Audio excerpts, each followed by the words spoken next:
Good or Friday Eve. Good Friday Eve. Friday Eve. Friday Eve. Friday Eve. How is everybody doing? Color on this. I do this. So, how is everybody doing? We are live. Let me make sure I can test this real quick, guys, before we start. Let me test this. Let me test this.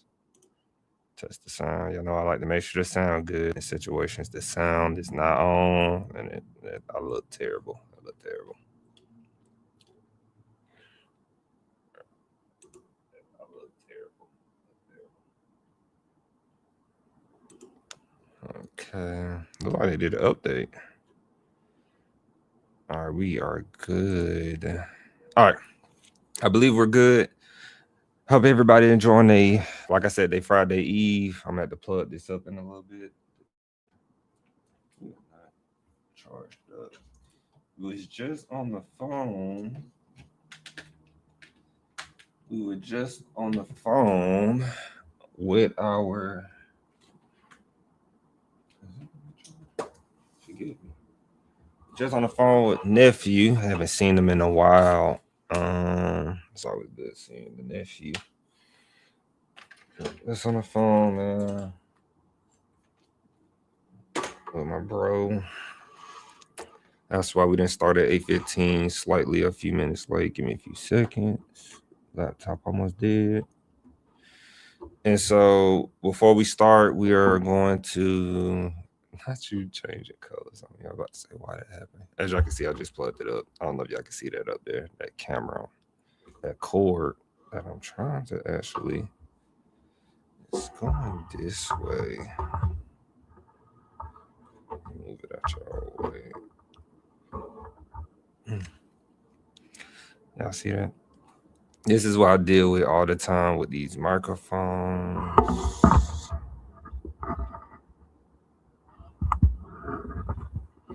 Now, why would you? All right, I think that's working. So hopefully it doesn't keep going in and out with the camera set up. All right. So y'all know we got to do a disclaimer before we start. Then I'm gonna jump straight into the video.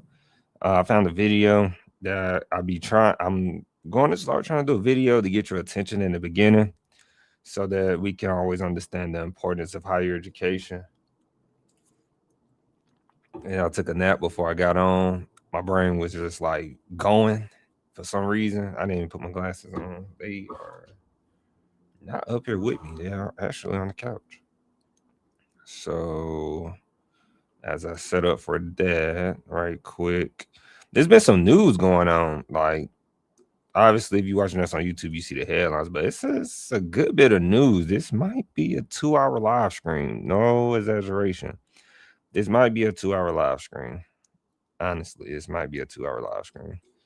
So, and I'm excited. It seems like, I don't know, for some reason, I feel like since we've been doing these live streams, I feel like we've been getting more, how would you say? We've been getting more like awareness done, like more partnerships happening, or it's being posted more, or more ways for us to save money going to school. Um, it just seemed like more things are coming if you have been trying to see, because the goal is always to be proactive. And so that's the whole point of starting or watching Speaking on Behalf, to be proactive, learn the insides and outside of information. All right. So disclaimer: the videos presented here are for informational purposes only, and therefore, if you are to choose to attend an institution, please do your own research and consult with a specialist. I am, as I would like to say, I am not a financial aid specialist, academic advisor, and I'm not and not representing an institution while doing this live stream. I'm representing myself and speaking from experience. Now, we all do know I have the experience in practical, but like I said, we're going to talk about so many institutions in different states, federal, local, state. So all these can have different policies, different this and that, and it could be different come tomorrow. You never know, something might be signed today or yesterday and come into effect next week, for example. So remember to always do your research or consult with specialists at the institution. But, you know, so, all right, so we got a video.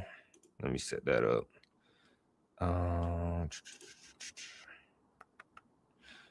I promise you guys, when I'm trying to find these videos and that look like I'm just staring off the space while I'm finding the video. And then, let me see.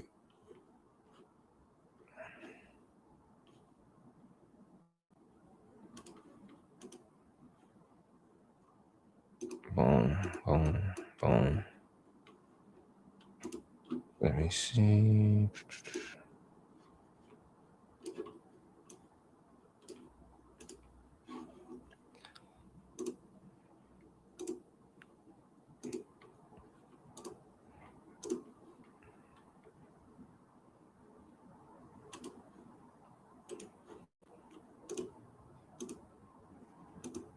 Is that right? Yeah, I did do that right. I didn't zoom in. As you can see, I'm live on the other side. Hold on. I like to have it already up for you guys. And then y'all should be good to hear. Okay, there you go. So I found the video. I saw this video like earlier this week, last week. Can't really pinpoint it. But obviously, if I do this, you see the cost of college, while millions of families say it's never been less affordable.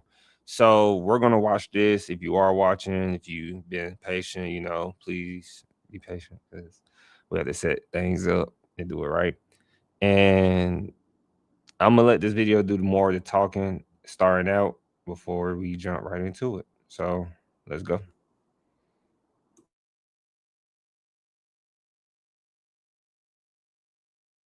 Families across the DMV are on pins and needles waiting for college acceptance letters and bracing for the tuition bills that come with them. The cost of college is skyrocketing to never before seen levels. So Chief Investigative Reporter Eric Flagg dug into the numbers to find out why millions of American families say college is less affordable than it has ever been. Just log in.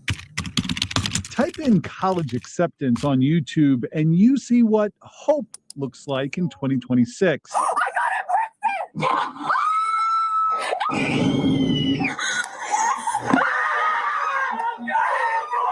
For 17-year-old Whitman student Olivia Pizarro, it was the University of Colorado Boulder that set off the celebration. Olivia applied to 12 schools, wrote 35 essays.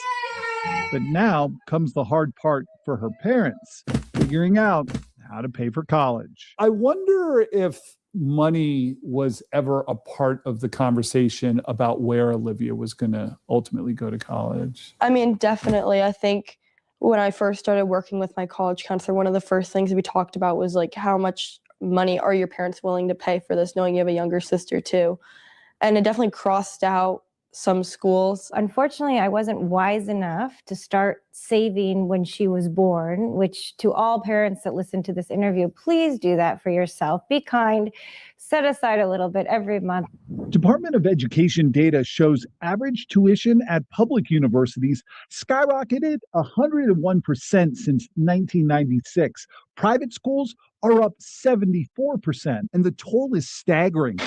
$1.6 trillion in outstanding federal student loans, 43 million borrowers, an average of $39,000 in loans apiece, and it's been growing for decades. To understand how we got here, experts point to Pell Grants. Those are federal grants for low-income students. And back in the 1970s, a maximum Pell Grant would cover 75% of a student's college tuition.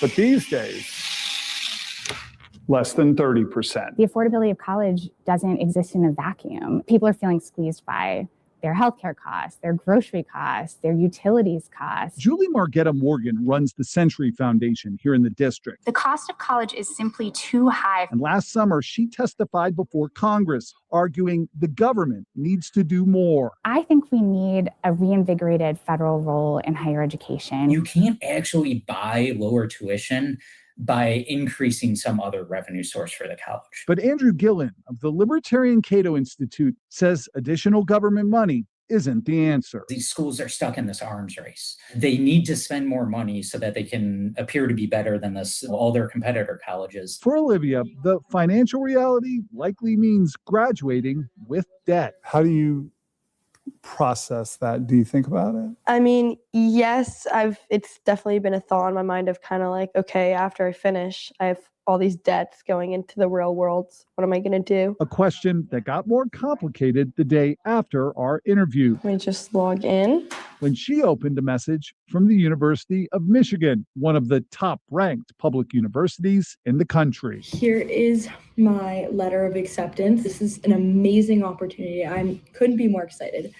And I'm just like, how can I say no now? There's the confetti. The confetti. Mom says there's only one reason they'd say no: if they can't afford it. At more than $84,000 a year, Michigan's listed price is $20,000 more per year than the University of Colorado. And that has Mom asking if prestige is worth the price. For other families, I'm sure it's a black and white around finance. We're in that gray middle area where finance is obviously an issue, but it's not the only issue. I'm so happy for you! Leaving the Pizarros. Oh my gosh, I just got into Michigan. With 2 celebrations and one very difficult decision ahead. Eric Flack, WUSA 9. Eye-opening report there. So what should families do? Well, experts say be strategic. First, ignore the sticker price. Run the net price calculators on every school's website to see what you will actually pay after financial aid. And second, match your debt to your major. A nursing degree with $60,000 in loans, manageable because nurses are in high demand. And for those whose kids aren't ready for college just yet, start saving now. Even small amounts add up over time. Whoa.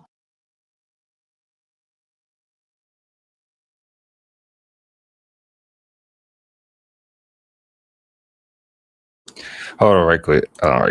What's that? I just got the budgeting app in base 44. Guys, we need to just artificial. Well, it's that time of year when families across. You all know me. And what I like to do, first I'd like to go through it. I like to go through it. Then I like to come back and say, okay, let's go back through this and pause it at certain points. So, yeah. So you see that we get the traditional responses when it's all good and dandy when, let me see. This one is just more verbal. I didn't have to write this down. I know this off the top of my head. But it's all good and dandy when you get in. Once again, they did say Ivy. They're showing Ivy League. I'm not even going. Everybody just gonna get hit on this one. Everybody. So everybody's excited when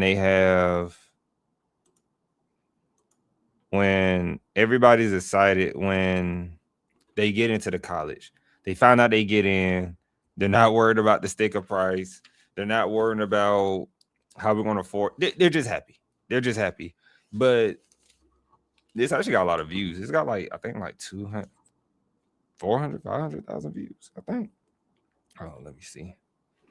Let me see if I can show y'all right quick. Let me see. It's got 56. I don't know why I thought I said 500,000. This got 56,000 views. Still a lot of views.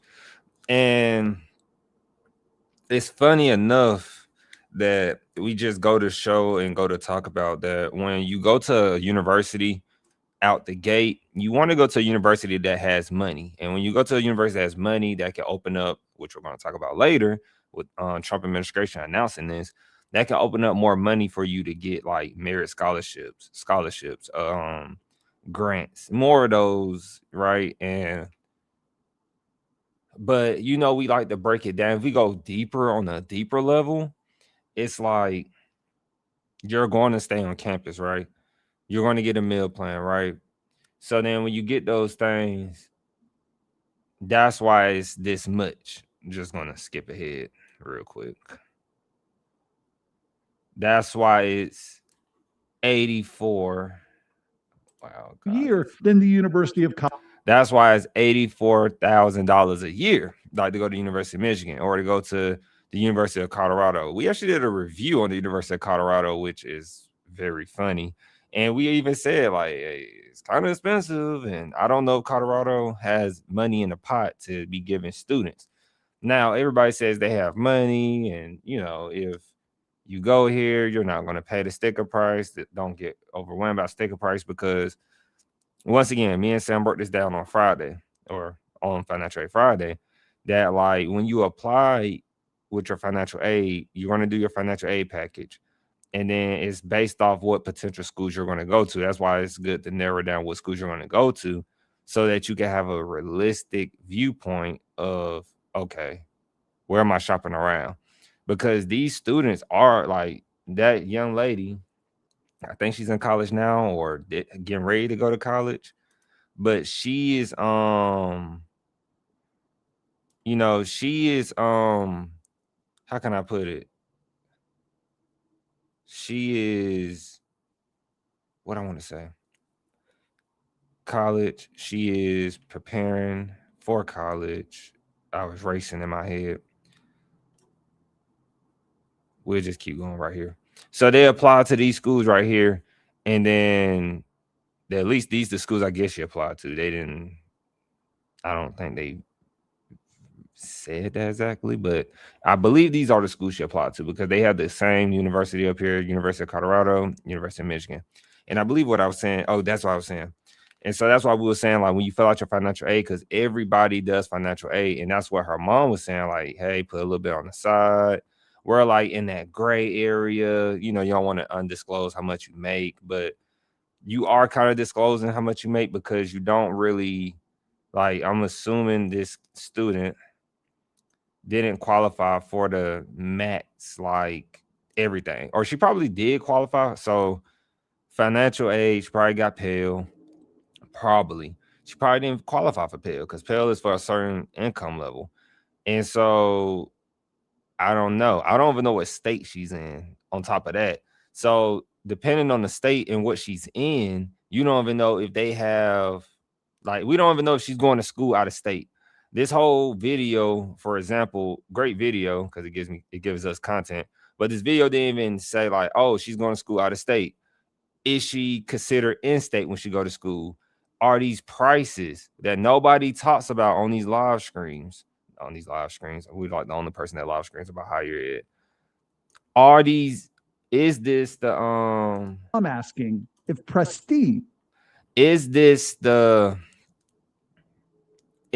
out-of-state tuition price?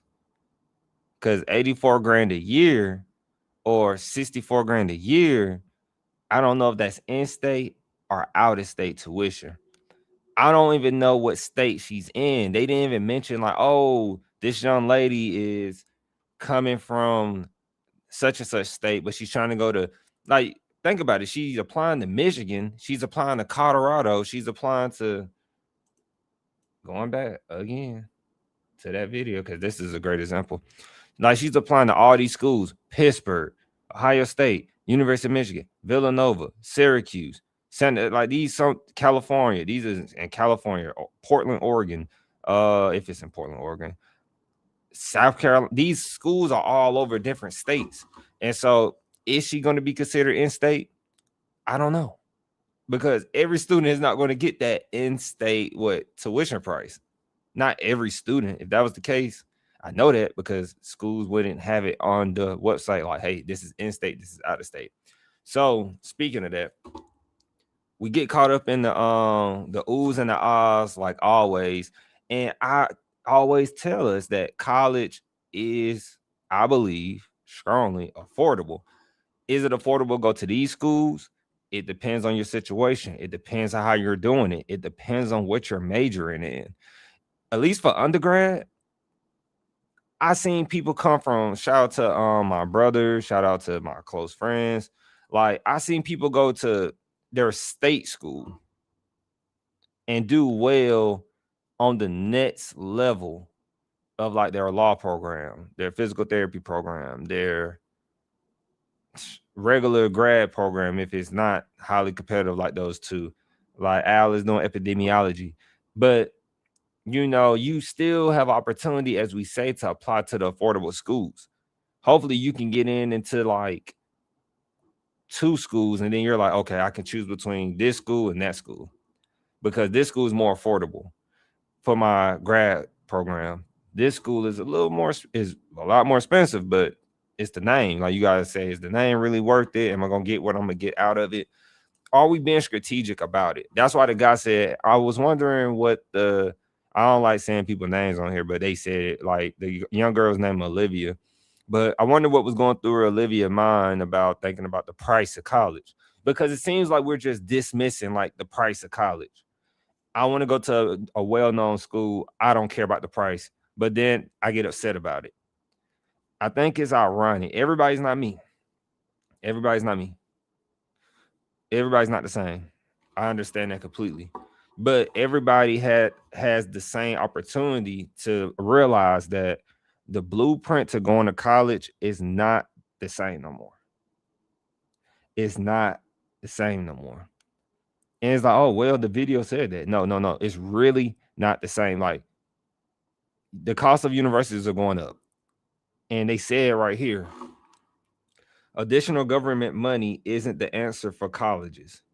And I thought the government helping out with state funds, because a lot of states, a lot of these schools that are in state, believe it or not, a lot of these schools rely heavily on state funds. Apparently, when you look at their balance sheet, a lot of schools rely, just from my experience, like when I was working at Georgia Tech, you would think make a lot of their money from tuition, which they do. They make billions of dollars. But besides that, sometimes that billions of dollars that's tied into that billion, like of revenue, they would label it as revenue that's coming in from tuition. A lot of students could be paying for that through what? Financial aid. Financial aid is what? Federal money. That could be in the form of loans. That could be in the form of, if a student has Pell and they just took the money from there and put it toward Georgia Tech because they want to go to Georgia Tech. And so that's why it's like, oh, that's why I'm kind of like, when schools say don't get caught up in a sticker price, see what you qualify for when you come to our school or you apply or whatever. If you get in, apply. And so it's like, that's what I wanted to say. And so it's like, when you apply to the school, then you figure out like, what am I going to be getting? Because like I might not be eligible for nothing, but in their case, this young lady probably was just eligible for student loans flat out, and she didn't qualify for Pell. So then now she has to take out loans and then estimate like how much will it be per year going here. And so you want to budget properly, like, hey, at least on the sticker price, like we always show the sticker price, but when you actually apply to the school and they start discounting things or whatever, I guess, really need answers on that, because like we say, some schools do it differently per student. Like if you got like a 3.8, 3.9, and they said actually she wrote like 35 essays to these schools, like total, like trying to get into these schools. So like essay writing, what she was writing on these essays to get in. So that's another thing. Are you meeting the qualification, writing an essay, GPA? Then remember what G told us from experience, or what Sam said, that these people are shopping around schools. Do they know how to shop around at schools? I didn't know how to shop around at schools, but it's really just like, you first get in, you got to do all this in advance. That's why I say it's really important to do all this in advance. So you get into a school, then you start saying like, how much will it be once you go there or potentially go there? Like, hey, this is what I got, financial aid. Hey, this is what I did in school. How much money you willing to give me to go here? Well, your first year, since the University of Michigan is 80 grand per year on sticker price, but you had to divide that by 2. That's $40,000 per semester. University of Michigan might say, we can help you out. We'll give you like $42,000, and that could be in like grants, scholarships. It could be in all different forms to help you pay for school, and they'll give that to you per year, but it's gonna be stipulations. It's gonna be like, you got to maintain 3.5 to keep this money. You got to maintain this and maintain that. So you're really like there for academics on that part. So you got to keep a certain GPA. And that's why I tell students, like, that's not guaranteed. Like, you might slip up and consider a down semester because you got to maintain a 3.5. You might have a 3.2 semester, and that might put you below a 3.5. So now you lose all your benefits potentially. These comes with so much stipulations. Or it might just be you just be a regular student. You just qualify for all this money. You qualify for all this money they had in the pot through their endowments, auxiliary or index, wherever they got these funds in, you just might qualify. So they said that 101%, 76%, like public schools rose up 101% in like value for college. So let's see what that was about. I thought that was interesting. It's actually right here. Y'all parsing me going to it. Education data shows average tuition at public universities skyrocketed 101% since 1996. Private schools are up 74%, and the toll is staggering. I like that right there. So, staggering. 1. No, not y'all going to that at the same time. So right here, they said college tuition since 1996, before I was born. They pulled that from the U.S. Department of Education. Can you imagine that since 1996, and this is where my financial people should come in, like if you talk about stocks, investing in general, or any type of investing, like this is where these people come in at. Yo, the value of a college degree or college tuition, not value of degree, the college tuition at public university has went up 101%. 101% since 1996. And that's accurate because when I wrote my paper, I mentioned that it has outpaced inflation. That's what I love to say. I was like, bro, college tuition at universities has, at least they said college tuition, but more really accurately, this is where they should fix their terminology or correct whatever saying they need to fix it. At public universities, college tuition has went up 101%. And I realize I'm probably not the most like when I talk like this, but man, guys, 1996, I wasn't born. 101% tuition. If you see, this is where it's so like, if you see the university prices are rising like crazy, 101%, you might not see it, but you can, okay. If they're rising 101% and you go there 4 years, you're going to be paying 101% or more for 4 years of going to that college. If you stay on campus, get meal plans, and paying the tuition, you're going to be paying more than 101%. Basic math. So you can literally slice that at half, that percentage. Give yourself a discount if you start at a 2-year college. I am not the biggest number person, but that makes sense. My first 2 years, because 2-year colleges have not been going up that much in percentage wise. I don't know why. I cannot explain that, but they have not. Now, speaking on behalf, probably wouldn't be a thing if 2-year colleges were about the same prices as universities. If 2-year colleges kept raising like at the same rate as a university. But remember, I feel like strongly that something they're not admitting is that universities have gotten carried on the real research and data side, because a lot of these people have not went to school for higher education. A lot of people have not done the research, just being real. And a lot of this stuff, man, like a lot of universities have auxiliary problems. Like, and what does that mean? They have like all these campus amenities. They're increasing baseball fields. They're increasing football fields. They're adding basketball courts. They're adding all of these things to make campus more, I don't know, like a freaking resort. And college campuses are like You don't need all that to make a college campus all this fun, especially you got the off campus activities on top of that. We live in a time, and this is where the innovation needs to come in.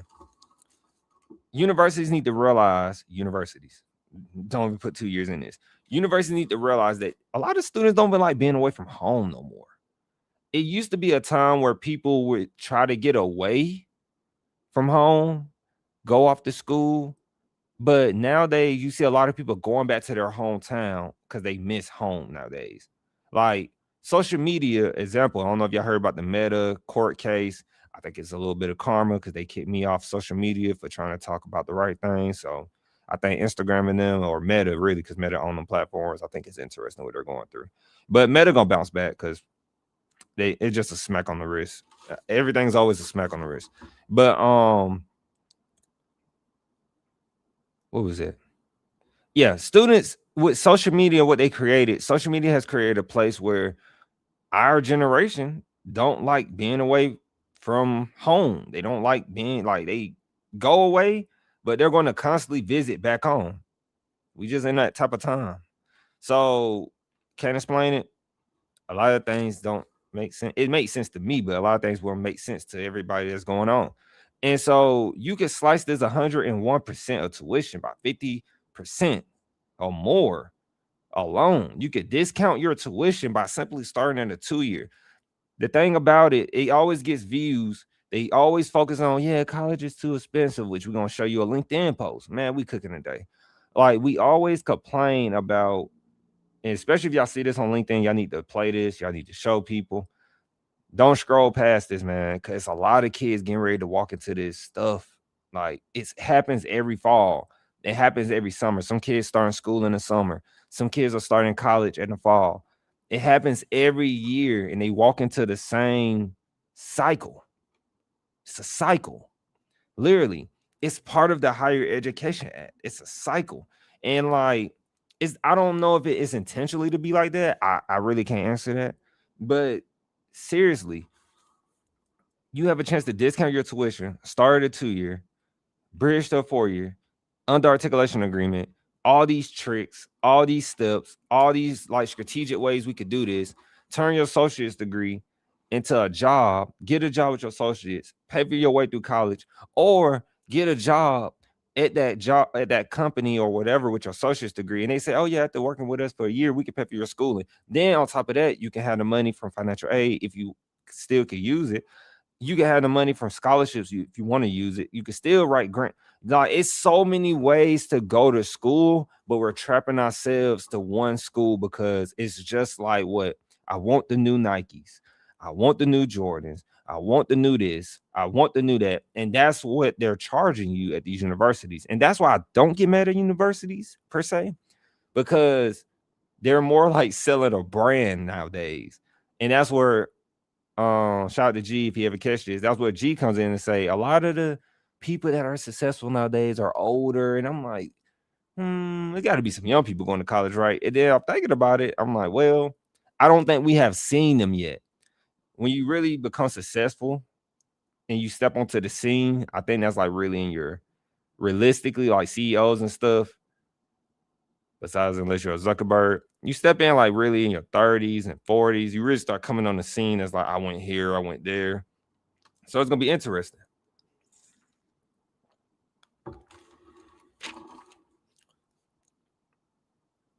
And so as we keep going real quick, that was a good part I liked.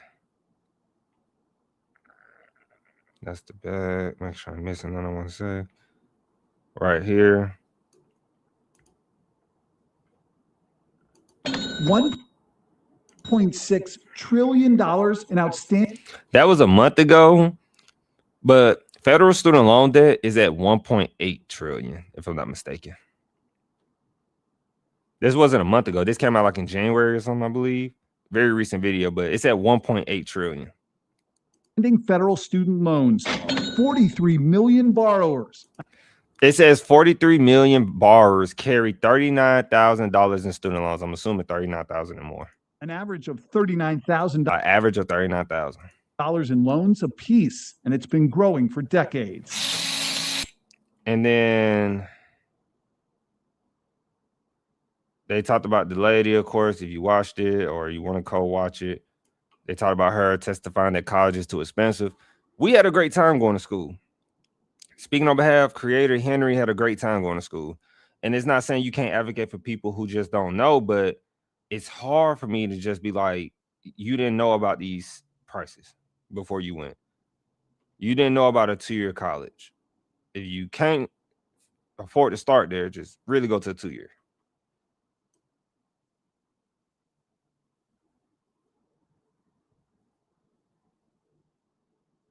And I wrote and say that's really it. And then at the end, she it's funny because the this woman, this young lady, this lady, she was talking on the anchor, and she was like, you know, the schools are like ignore the sticker price, major debt to major, or match your debt to major, match your debt to bit my tongue. Match your debt to major. And she was just like kind of like you want me to say 60,000 is not that much. Like you want me to tell you want me to say like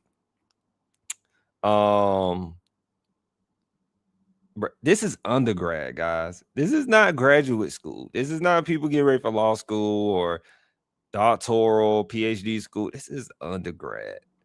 And so you're telling these people out there, a lot of people across the United States, you're telling them to, you know, shout out to news because this is a good story. I love stories like this. But you're telling the people to like, hey, like just go ahead and factor in that debt and then match it with your major. So like if you go into school to be like finance and you know, like you become a financial advisor, stockbroker, or whatever, you're gonna make 6 figures, right? So you should just go to a school that's gonna charge you like $50,000 to $60,000 total, right? And some people today might say it's not possible to go to school. It's not possible to go to school for 4 years, 5 years, and only pay like 50 or 60 grand. It is possible. For total, it is possible. Like I told you guys, I probably paid like 25, 28. I gotta remember. Like I always can walk through it in my head. Like it was like 1,700. I always jump it up. It'd probably say like if I wanted to do that, I'd probably say it was like 2,000 per semester at my 2-year. Like, and that's me bumping it up. And that includes summers. So you can say it was like 2,000 per semester. That's 4,000. I was there for like 3 years. So if you do that, like 4,000 times, and that's in tuition. If you just do 4,000 times 3, that's 12,000 right there for my 3 years at my 2-year. I got 2 degrees out of that, 2 associate degrees. And then I was only at my university for 1.5 years. So if you factor that in, that was like $2,500 per semester, pretty much. So 2,500 fall, 2,500 spring. I took a summer class. That's 5,000. 5,000 on 12,000, 17. And then you do another 2,500 my fall semester. 2,500 plus what I said 17. It's close to 20 grand. If I did that right, mentally. But my associates, bachelors, and then if you want to include my master's, that was all under $50,000 total for associates, bachelors, and masters. Yes, I had financial aid. Yes, I had the qualifications that some other people have, like scholarships, grants, in different ways. But I understood, as I always talk about with financial aid, people think just because you get financial aid and you're Pell eligible, or I like to call it the secondary, like you get that state funding. It might be like in Georgia, we call it the Hope Scholarship, the Hope Grant, all these different things, right? If you got that in a different state and it's called something else, because we get the Hope Scholarship through the Georgia Lottery, as we love to talk about sometimes. Shout out to people who play the lottery because you keep that going. If you want to say you do anything, that's charitable technically. And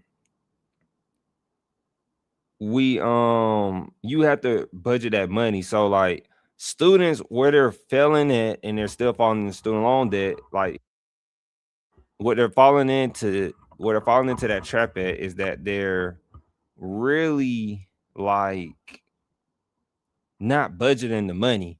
So like if you are going to get some money, like that's why it's good to shop around, but if you do got your own scholarship money, you got your own financial aid money, and you say, well, I got let's just say you got like realistically, you got $5,000 from financial aid and a few scholarships. You're going to have that all the way up until you graduate from college. If you know you're going to have a guaranteed $5,000, you need to pick a school that's going to be what? Less than $5,000 per semester. And then if it gets better, that's why we say you shop around at schools. Then you get the school benefits of money, and that might up it up to about 7,000 or 8,000, right? So now that's essentially where refunds come in. Like the school might decide if they want to give you a refund, or they might just want to put the extra money towards your tuition for next semester. They do that sometimes. Like they do that. Like instead of giving you a refund, they make that decision for you if they are giving you money. Or you can make that decision like, hey, they might ask you, like, do you want to keep, they'll just put the money in your account, your student account, like your student account for my students out there that know or getting ready to find out. It can sit in the student account, then you can roll it over and be like, I'll just use the money for next semester. Or you could take the money out and do it and use it for your own reasons. But this is where I tell students, like, you really need to start understanding money to go to college. So it's kind of like, so if I don't understand money, it's hard for me to go to college. We got a FaceTime call. Hold on real quick.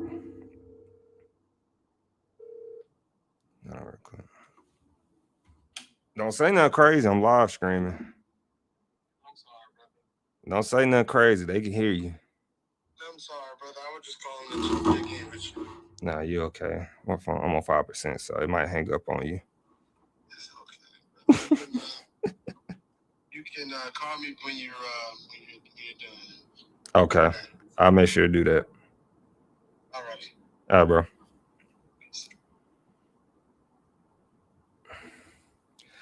That was one of my bros, actually. Hard working, man. Always working. And so, yeah. And we cooking. So I got another one for you. You know, I love to show you things while I'm talking. And that was the YouTube video of the cost of college, why millions of families say it's never been less affordable. And my take on that is it has been more than affordable. As a person who came from low income, poverty, whatever you want to say, we created this like strategic formula of like how to get an associate's degree, get your bachelor's, and work your way to get your master's. And like people really think money is free. And we say, like, look, you might just want to like work and go to school. Like that is the ultimate blueprint. But then you start learning like these different ways how to do it and cook it in the pot. Like you can really get your associate's, your bachelor's. Like I'm a strong believer you can really strive to get a debt-free degree if you really tune in with Speaking on Behalf, like really, because we turned our associate's degree into printing money. And like you can nowadays get pretty good jobs alone without a degree sometimes, but you get an associate's degree, that boosts it up. Like some people can get like $50,000 or more jobs with an associate's degree, depending on what you do with the associate's degree. Some jobs just need you to get the associates, and then you can still take it to another level. You can work for a company with associate's degree, a company. And depending on a company, like we said, that can help. They can play a role in helping pay for your schooling as another way. So if you jump into, it's essentially like jumping into the workforce early. I jumped into the workforce early. It wasn't like I was a freaking stockbroker when I got my associate's degree. I worked at a front desk when I got my associate's degree. When I got my associate's degree, I was working at a front desk in a college. Then I said, I'm gonna work at a front desk again at a university. I worked in an alumni house. I had 2 job offers after I got my associate's degree. Shout out to Valdosta. When I went to Valdosta, before I got there, I'm doing interviews in my city, Columbus, Georgia, virtually, because you know the pandemic happened. I'm doing interviews. I had 2 job offers before I really like been there for a month. I had 2 job offers. Come on now.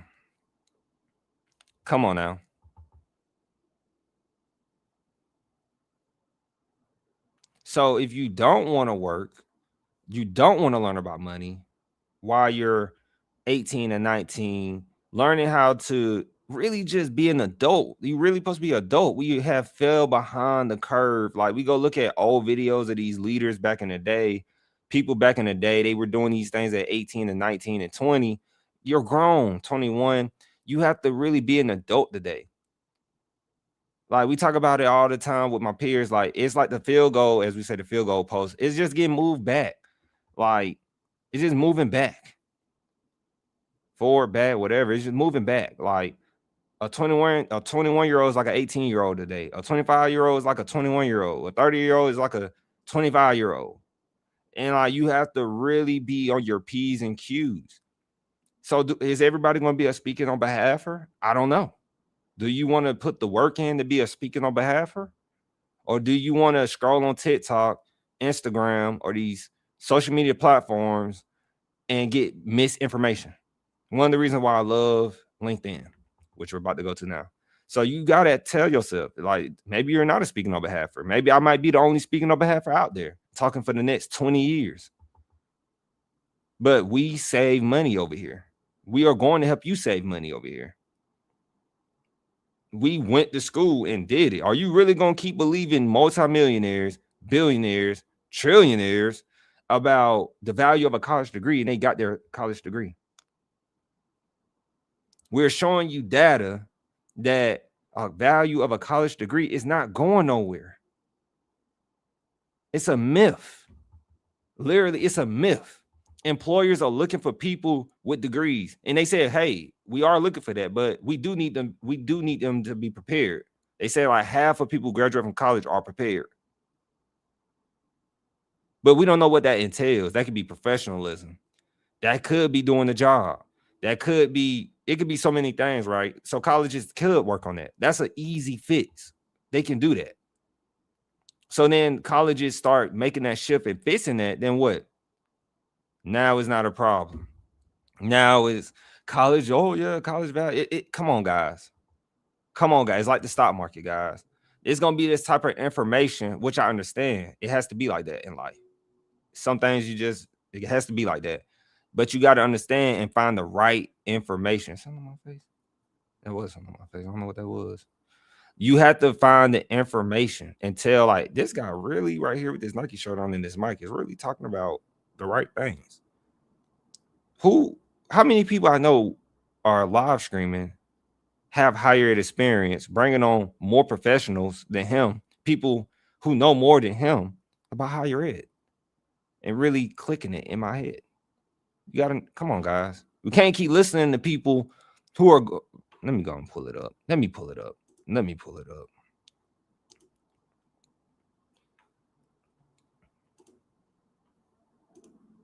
on right quick.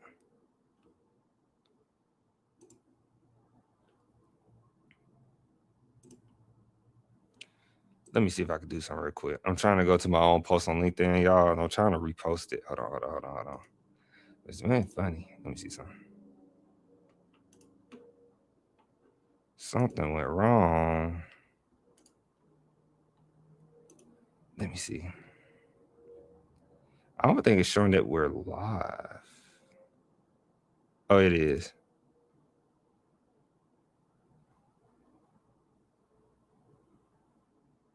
What? No wonder nobody can get to the event. It's not even letting me. I wish Alice was up to tell us. It's saying that the link is broken. It's crazy.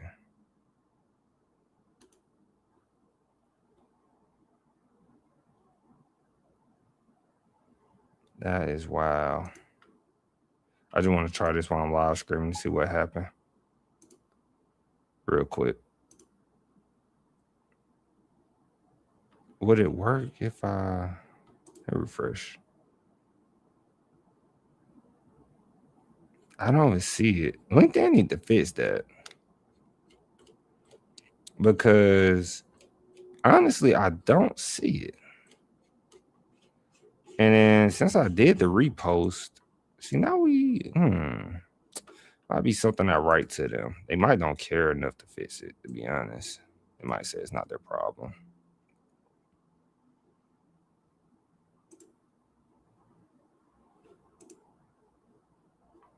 That's interesting. All right. Definitely something I want to look into.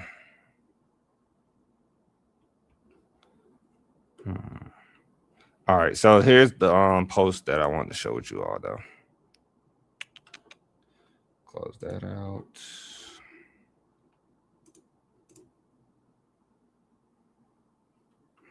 Let me put this up here for you guys.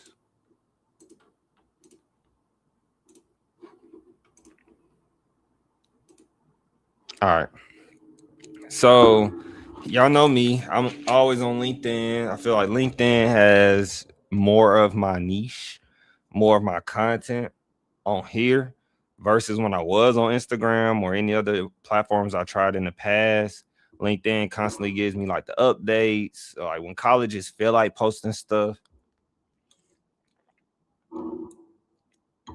Honestly, colleges post more about sports than they do academics because I guess they know people don't care about academics, I guess, enough in the post.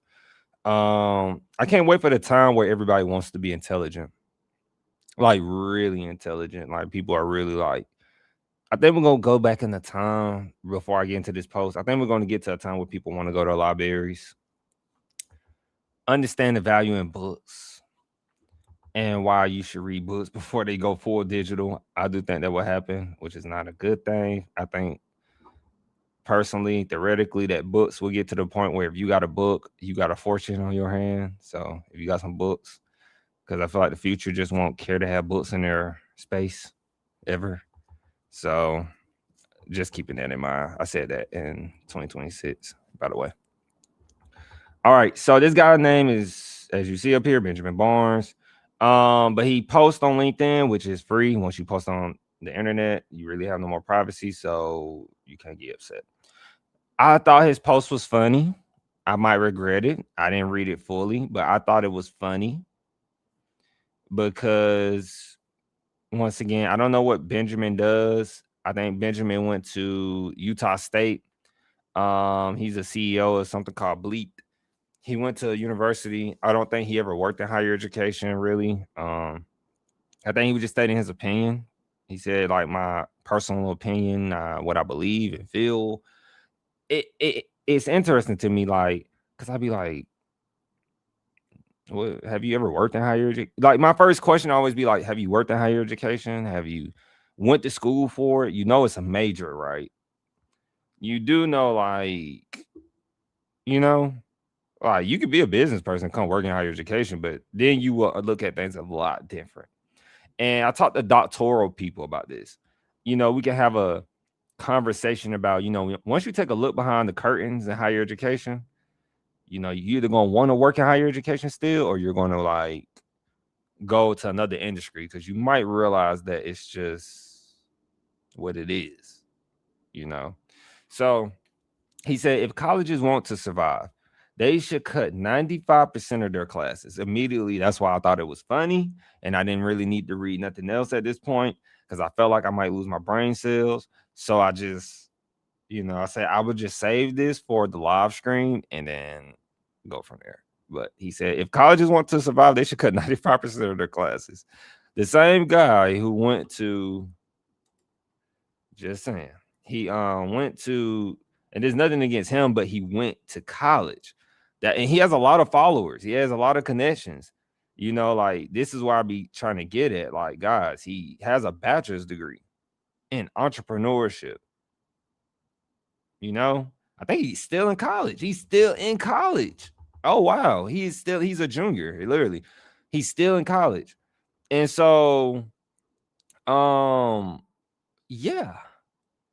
So, understandable. He's still in college. So I didn't know that, but he said they should cut 95% of their classes. The big question today is college actually worth it?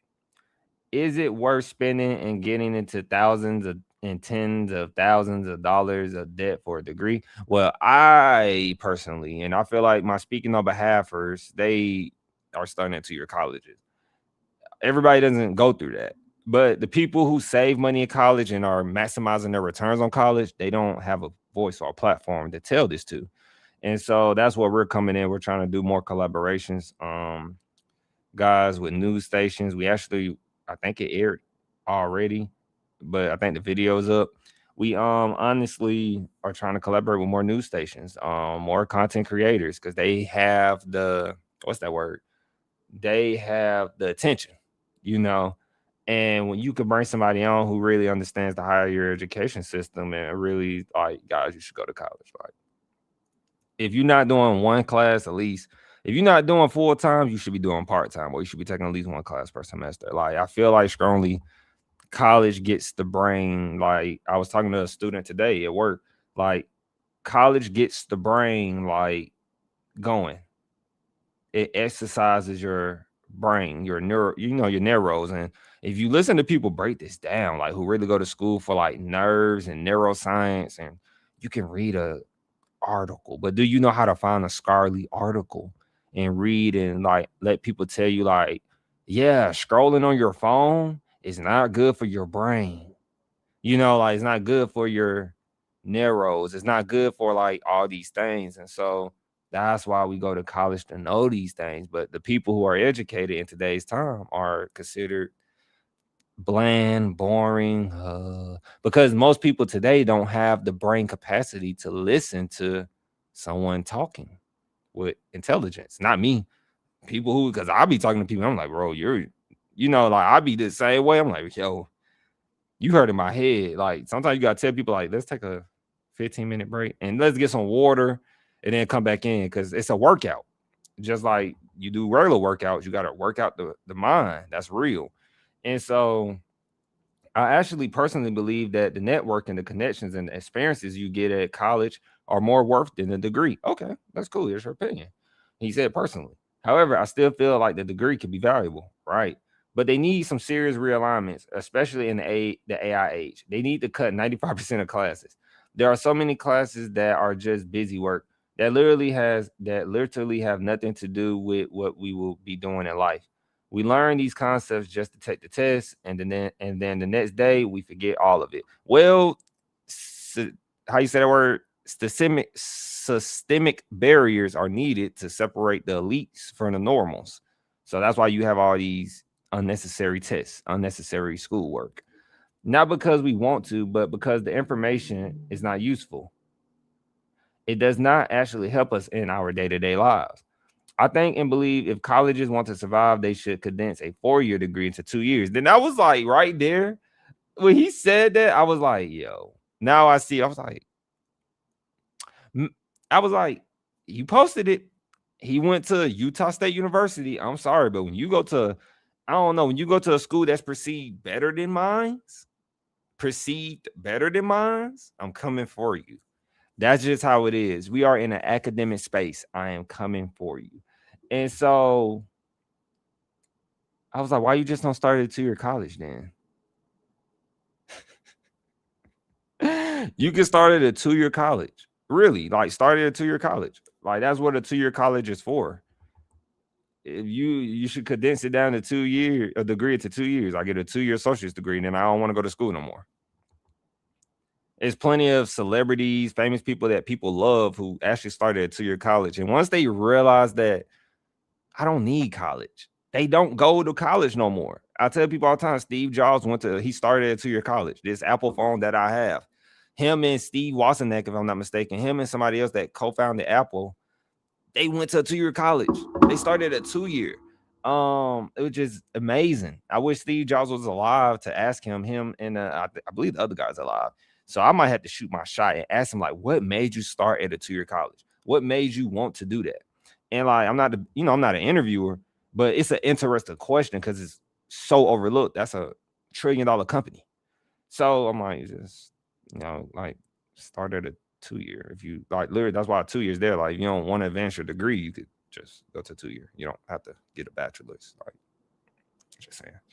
So make that first semester focus on generals. He said right here, make that first semester focus on generals, being a good person, overview finances, basics, writing, and English and skills. But everybody doesn't really, some people don't care about finances. And that's not my choice. But as a person who went to school and college, I learned that some people really just want to do what they truly believe in.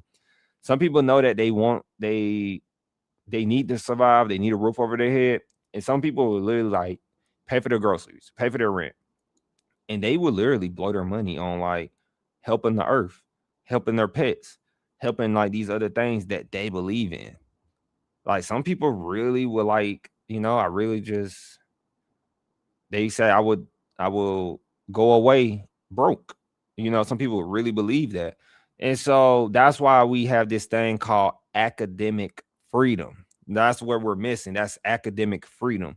And so let's keep going. He said, then the rest of that time, the next 3 semesters should be focused on your specific degree and what you want to do. Literally, if you go to a 2-year, you knock out your gen ed and you do what you need to do, you can spend 3 to 4, you can spend 3 years working on your degree. Technically, you start your actual like program of study degree when you go to university, your last 2 years. Your junior and senior year should be your actual program years. So your first 2 years are like your gen ed, your gen studies. Why? Because your gen ed and gen studies, I was a big disbeliever in it, but that's like your boot camp. That's like getting your mind working. That's like a lot of critical thinking things like psychology, English, math. And you're like, it's really hard. That's why a lot of people GPAs early on is like not that good because you're doing things outside of your comfort zone. So you're already like, all right, if I conquer this math class, I feel like mentally and physically, I could just conquer like anything else. That's going to give me a confidence booster. It did for me. So when I kept going, like giving you the real college experience, guys, when I passed math, college math, like I had to do remedial math. When I passed my remedial math, I was ready for the college level math. I was ready and I passed it. I said, once I did this, the rest of my classes are writing. And I said, I don't have to see major math. I made sure to pick stuff with writing, public speaking, presentations, because I'm good at doing that. And I wasn't finna try to go be a physicist. And I don't understand the first thing about physics. Don't make sense. So I'm going to stay in the realm of presentations, writing, and, things that consider verbal or like using my people skills, which I feel like is the future, using your people skills. He said, is that a bit task to do? Yes. Okay. He said, but if we did more high concentrated learning and we were all in for those 2 years, I think we would see better results and actually make your money worth it. Will colleges still stand on their own 2 legs, or will they be completely obsolete in the next 10 years? If I said that word right. In the next 10 years, colleges will be around. Colleges were a part of the founding fathers of America. And that is not me. That's history, at least the history we've been told. My conspiracy theories are going to come up and say, whoa, what history that was? And like, you got these dudes, the founding fathers, who sat in their houses or their clubhouse, I don't know, and they have a whole bunch of library. They just reading a whole bunch of books. Like, America was founded on education. Personally, I know that's kind of biased from a person who talks about college and higher education on his live screens, but America was founded on education. You can't tell me. I'm gonna keep it real simple for you. Like, you look at the presidents, vice presidents of the United States. You look at people who are highly educated, they're highly successful most of the time. And then you see that when somebody is really educated, they leave because they know too much and they just go off the reservation. And they are very intelligent and they're still, keyword, they're still living. They still have some type of income coming in because they probably wrote a book. They still have some type of income coming in because they did something a long time ago. They got a pension or some form or fashion. They got some type of money coming in because they that educated. That's just me. That's from watching movies. Watching movies. You be like, why you only wrote one book? Why you go watch I like to watch old school movies and they be like, why you only wrote one book and then you never wrote another book? But the person been living in their apartment and reading.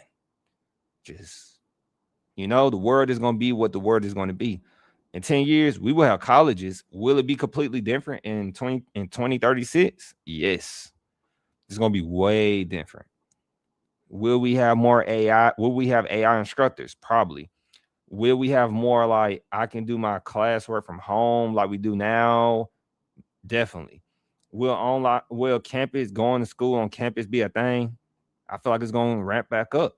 I think we're in a time right now, we're going through a new age in the America, but worlds, you know, I like to look at things from a world view. Worlds understand that we're going through another transition. And how do we know we're going through a transition? You can just look at everything that's going on and then listen to the world leaders that talk.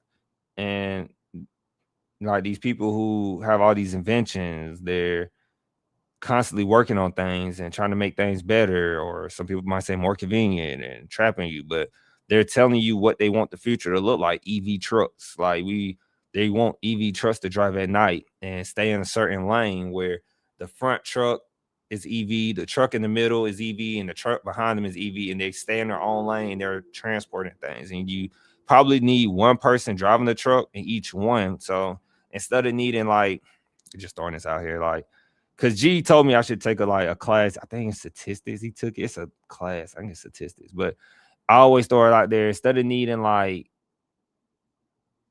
I don't know how many truck drivers we have in the world. Let me see. Let me see, guys.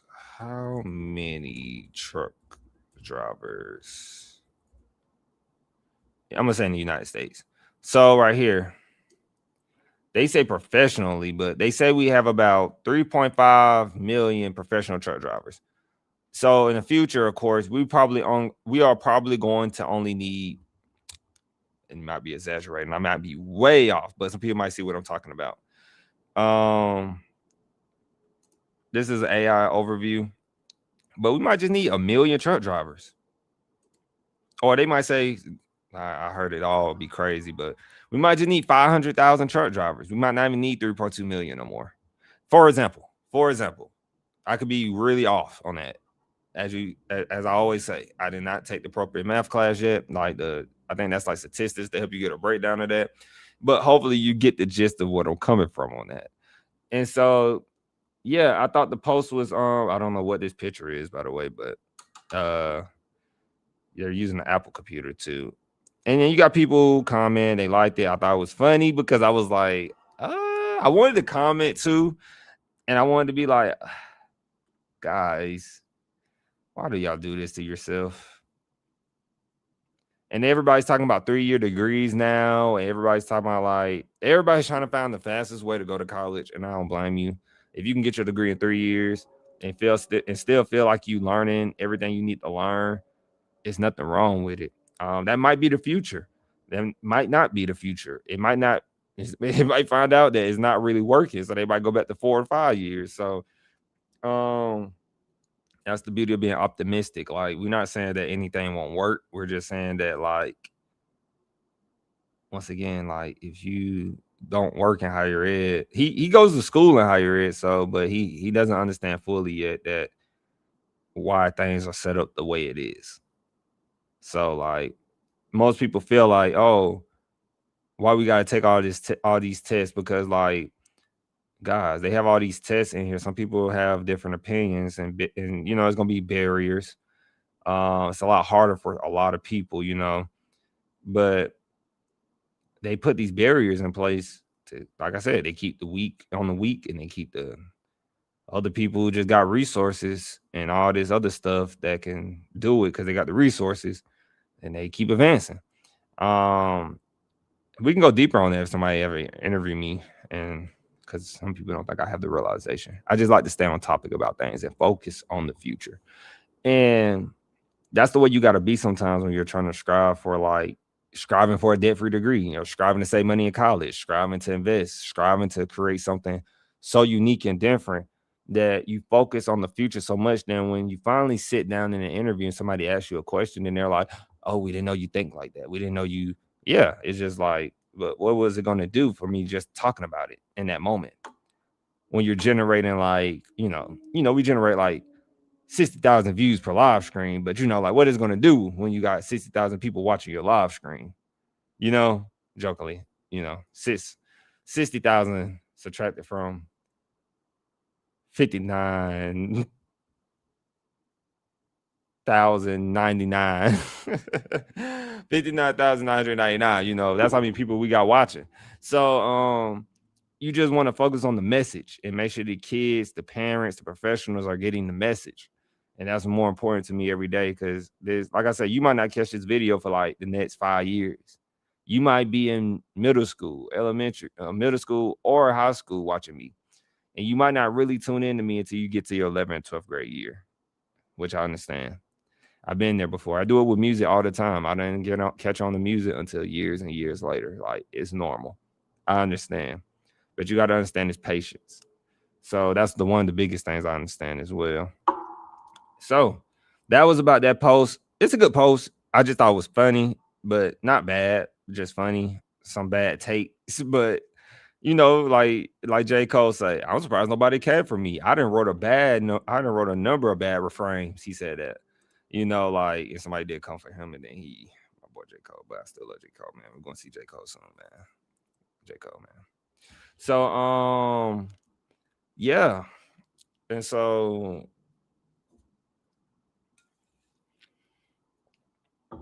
I told you, I think this is going to be a 2-hour screen. Y'all thought I was exaggerating, but it's going to be probably a 2-hour screen. We haven't even got to, like, should we make it a 2-hour screen? Let me see. We're just gonna keep going. As we keep going, next topic. So that was the missing gap on 2 years, though. Everything we talked about literally was about 2-year colleges in the beginning, and why you know, I'm highlighting universities, I'm highlighting why you're in student loan debt. But as you can see, guys, I'm like, this is why you should start at the 2-year. Like and subscribe if you stop by. Like and subscribe if you stop by. Like and subscribe if you stop by, man. Like and subscribe. And let's just shout out to us, man. We have really been consistent. And like, this is becoming like a muscle memory. It was already becoming a muscle memory. Then we had to punch it long. And so I just can't wait. Like, we really haven't been at this, like, you know, I just want to take a moment real quick. We haven't really been at this like consistently. Like, when I graduated with my master's, you know, I'm gonna hit y'all with that J. Cole real quick. When I graduated with my master's, it was like boom, boom, boom, boom. You know, now it's kind of like the live screens are kind of like me just, you know, like, I like what J. Cole said. It's kind of like you just getting the reps in. You like really getting the reps in, talking on the live screens. You're really just like, I'm like really building a craft in this. Like I said, the loan got better, as you probably could tell if you go watch when we first got out the house, not out the hospital, but when we first came back after that little time we missed because of being in the hospital, to where we getting back to like we could talk and articulate ourselves through about college and higher education. And then we get questions, and like, I'm really stepping to, like, when people ask me questions about higher education or college, I'm like really comfortable. You know, I'm like really comfortable and sound on what I believe in and know about higher ed and what it worked for me when I did it. And then, you know, that's why it's good to have, like, that's why I say it's good that I went to grad school, because I could always reach out to my professor. You know, like, there's plenty of us that like do it in other ways that write, or like me doing it on the mic and other ways, but it's really like we just have a community, you know. And I feel like at higher ed, kind of like drifting, but at higher ed, because we are working on a craft, that we don't have a community where we can like talk about higher education. There's no community like that. All the YouTubers, shout out to them. Hopefully they don't get mad at me, because I'd be like, bro, you know, I'd be trashing y'all on my live screens. They'd be like, what? They'd be like, man, y'all didn't even go to school by higher ed. Y'all just, you know, you probably got a degree, but now you saying all these myths and all these bad college advices and all this bad college, I said advices, all this college, you've been saying all this bad college advice, and these kids believe y'all, these professionals believe y'all sometimes. And now we got professionals working in the industry. They don't even want to work in the industry. You know, it's kind of like, but I really see a future where higher education is going to be like, as I always say, like, I remember when nobody talked about stocks before the stocks blew up. So shout out to everybody who was on the stocks and doing videos, because you can go find old videos of people who were like talking about stocks. They were just kind of early, but they were talking about stocks, and like, you know, ain't nobody really finna watch you, because everybody used to believe, if I'm just talking right before we talk about the other stuff, people really used to just believe like if you're not talking on a professional setting like Wall Street, CNBC, or, you know, like those well-known platforms about stocks, you don't know what you're talking about. Now people caught on that, like, you do know what you're talking about, even though you don't work on there, and, you know, it got out. So I feel like higher education can get like that, but I still want to like keep the academic value of it. I don't want it to be what it is now. Essentially, like, college is like really misrepresentation, and like we don't have no representation of how higher ed really should be. And like there's really like the professionals are not being listened to. And then even in the traditional higher ed, we have people who are not even qualified, like university presidents, VPs. We always talk about the political theory and all that, right? And then these people are getting jobs in higher ed, and they're essentially messing up higher ed. There's no regulation on that. It should be regulation. That's what the Department of Education is for, because we should be getting regulation on these people. Like, are you qualified to work in, at least speaking on my industry, like, are you really, like, real quick, are you really like qualified to work in Department of Education? And are you really knowing what you're going to do to regulate, to make sure these schools are doing what they need to do, have people in position who are really transforming the school? Like, as long as their numbers are going up, or the school was better, you know, after that new president, that leadership was there, like, it's really, and I understand higher education was founded on politics. I learned that in college, grad school, again. So you understand that, because at one point I was like, the politics shouldn't be in higher ed, but honestly, politics and higher ed they marry. And so you have to understand that, though. That's when I say you have to understand some things are going to be how it is, and you can't stop that. And so that's why Speaking on Behalf came along. Like, it's organic. Like, really, when we were talking about higher ed, I'm not asking for no traditional college. Like, I'm not asking them for their permission on, like, hey, I'm about to get on this mic and talk about higher ed. The only permission I might ask is the people, like, if I'm sharing your story, like, hey, you cool if I mention you? Like, hey, you cool? Because I don't want nobody feeling like I'm talking about them. And so that's why I feel like it's an art. That's why I love listening to Jay-Z, J. Cole.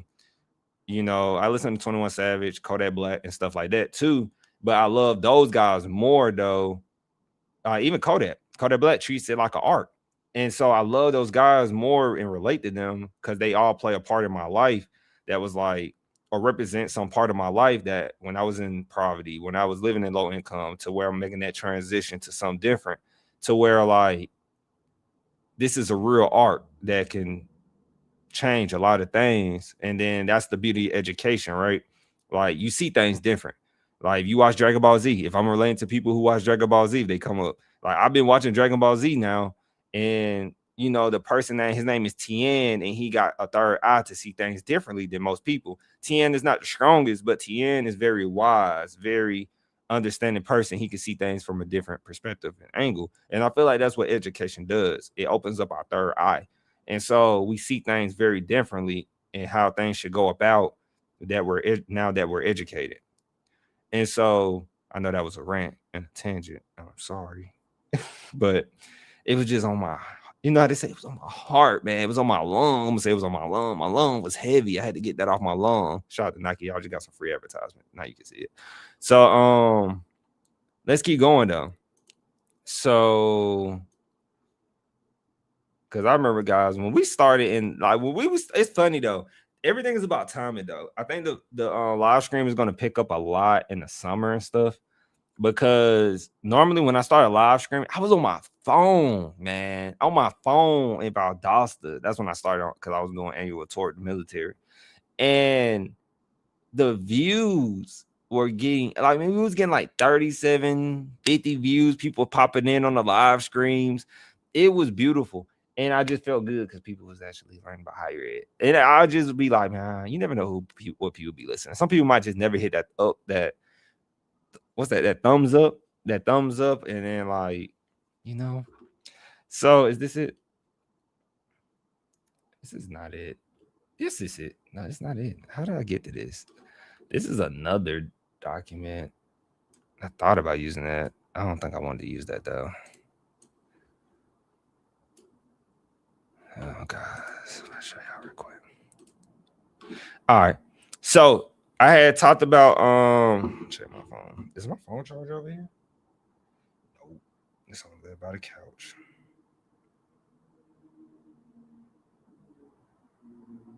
Oh wow. People, there's always something going on with the Trump administration, man. Trump administration, they know they need their own reality show at this point. So I always say the Trump administration, because Linda McMahon is under the Trump administration, and plus it's good for views. It's good at getting some views. It's good at people coming to check us out. So this is a fact sheet. So I guess these are all facts. This is not like, hey, this is not no opinion. These are all facts. That's why I'm assuming when I hear fact sheet. So they say victories for higher education, making college more affordable and expediting workforce readiness. They're going to have some Title IX stuff in here, but if you've been rocking with us, watching us, as one of my teammates used to say in middle school, let's rock out. You said at high school, let's rock out. We're under break.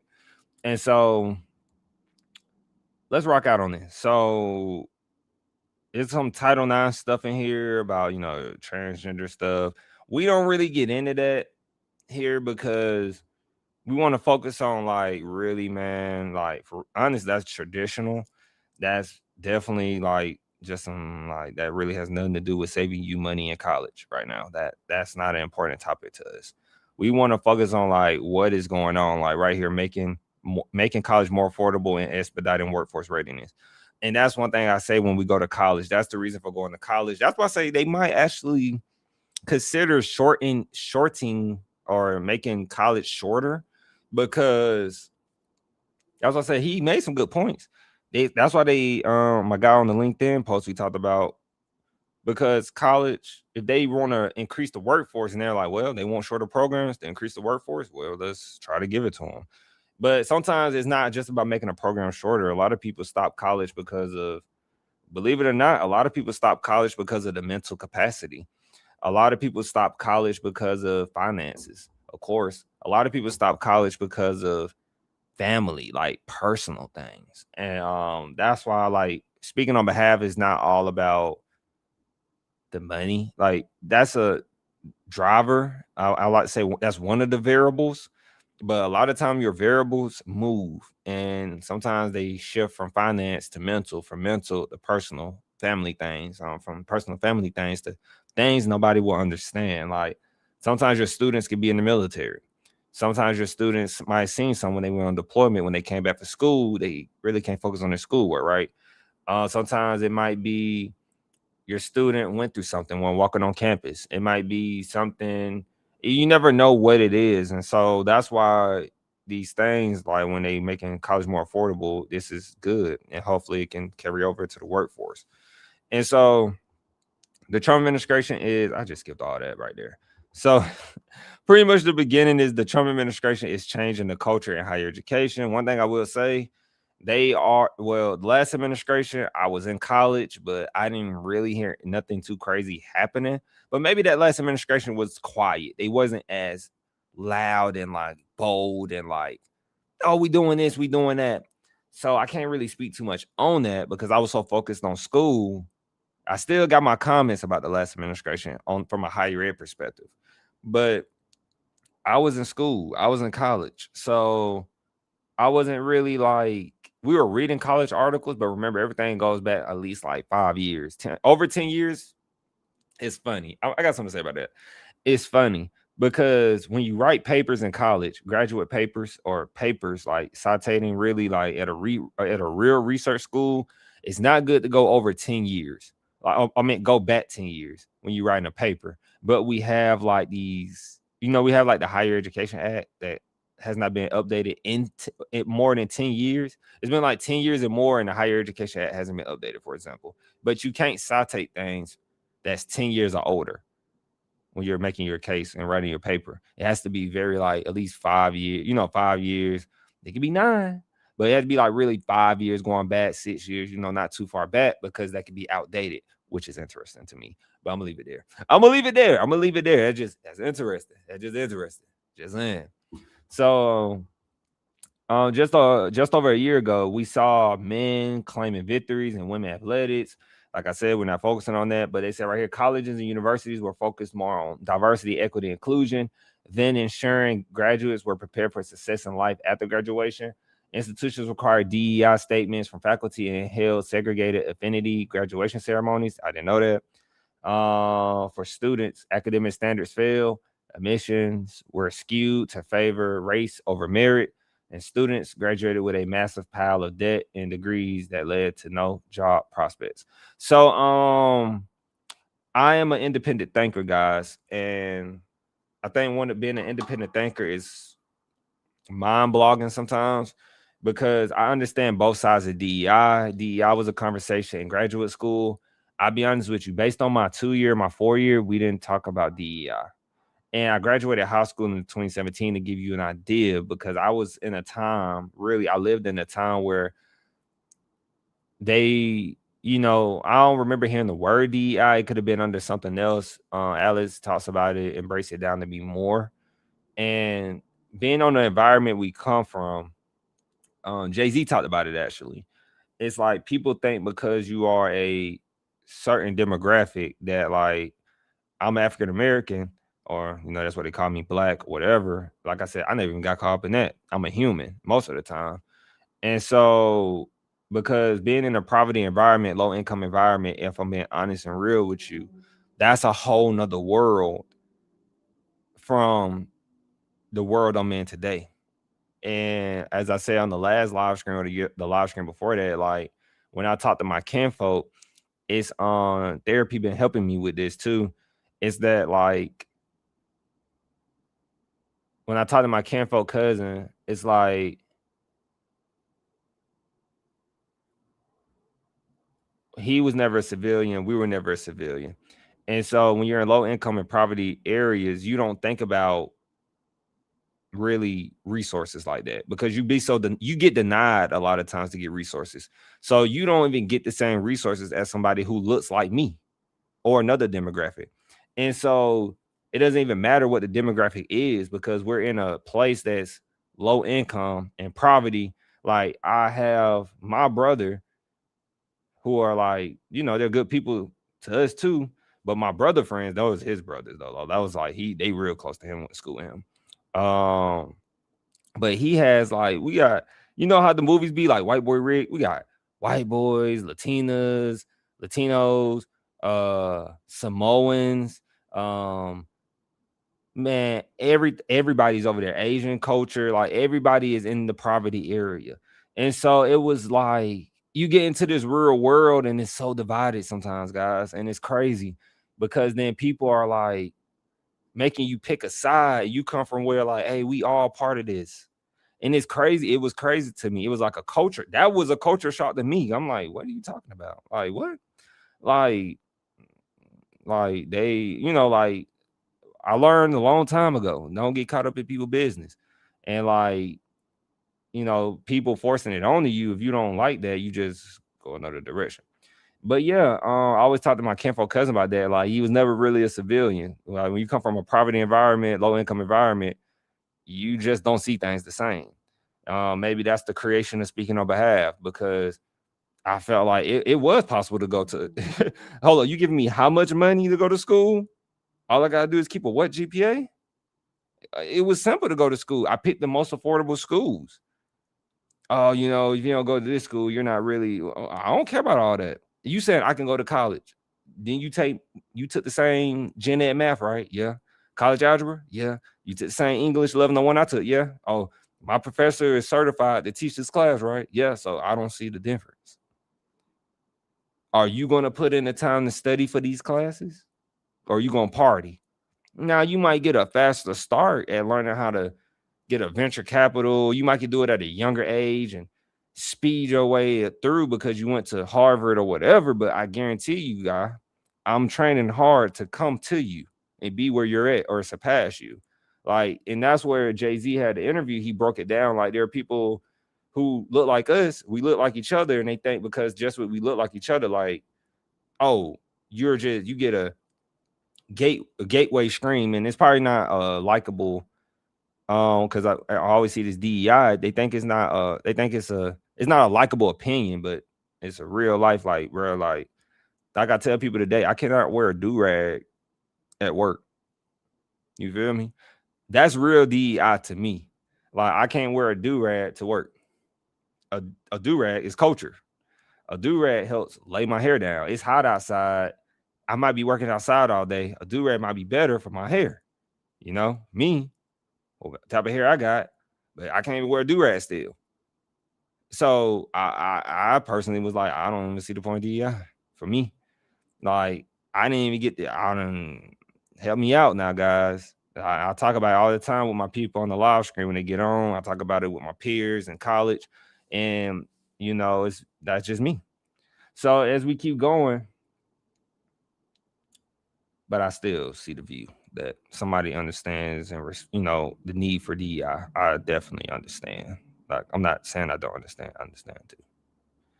Don't cancel me before I get started. Like and subscribe. Like and subscribe.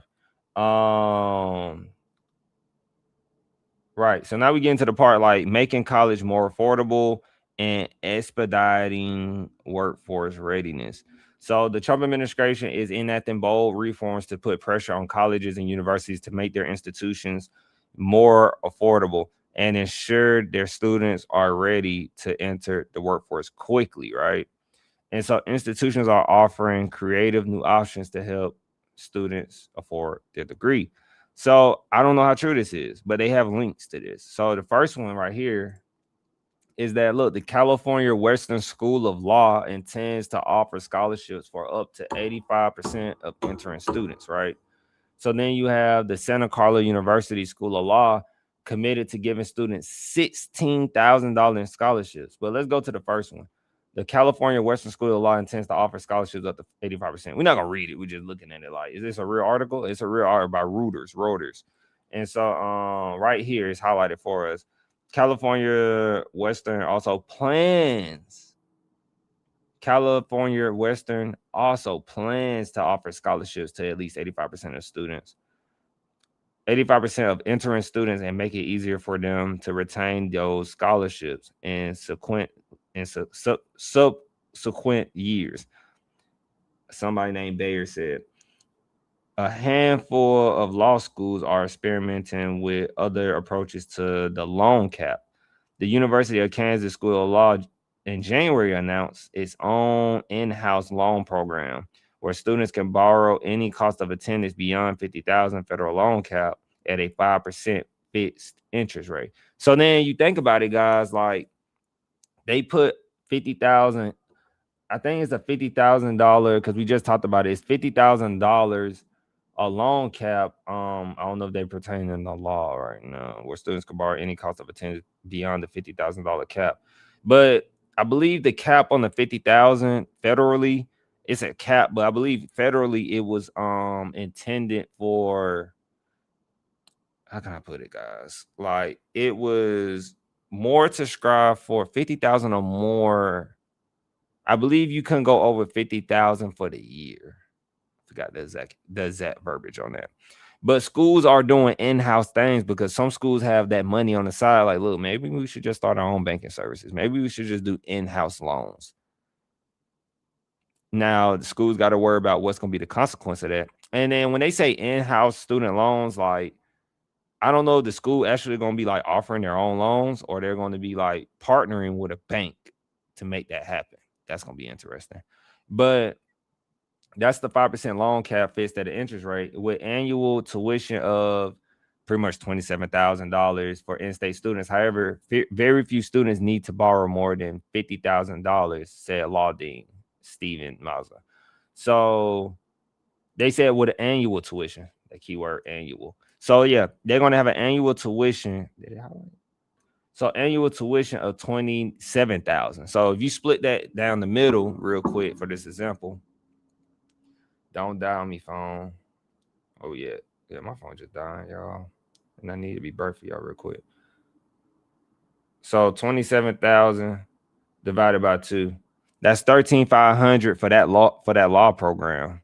That's what they're saying about Reuters. Actually use Reuters for investing and stuff, reading articles too. And so it's interesting that he said very few students need to go over that amount. So if you know very few students need to go over that amount, like that's why the Trump that's why the Trump administration, we're independent, as I always say, people get, oh, you're Trump, but the Trump administration put a cap like $50,000. Like that's trying to prevent you all from like borrowing more money. Like the dean right here just said, however, very few students need to borrow $50,000, said the dean. But they said, like, look, they saying where students, this school, what school is this? The University of Kansas School of Law said, it's own in-house loan program where students can borrow any cost of attendance beyond the 50,000, federal loan cap. Like, hey, you could borrow, but our in-house loan, you could borrow more than that. But they charging $27,000 a year. So what a student gonna do? Take out more, since their school is letting them take out more. And I get that some students might be, because when you're in law school, the part that where some people might say I don't understand is like, oh, you don't understand. We can't work while we're in law school. That is true. I don't think the ones I do know in law school, I think they only work in the summer when they have a less of a load to go to class.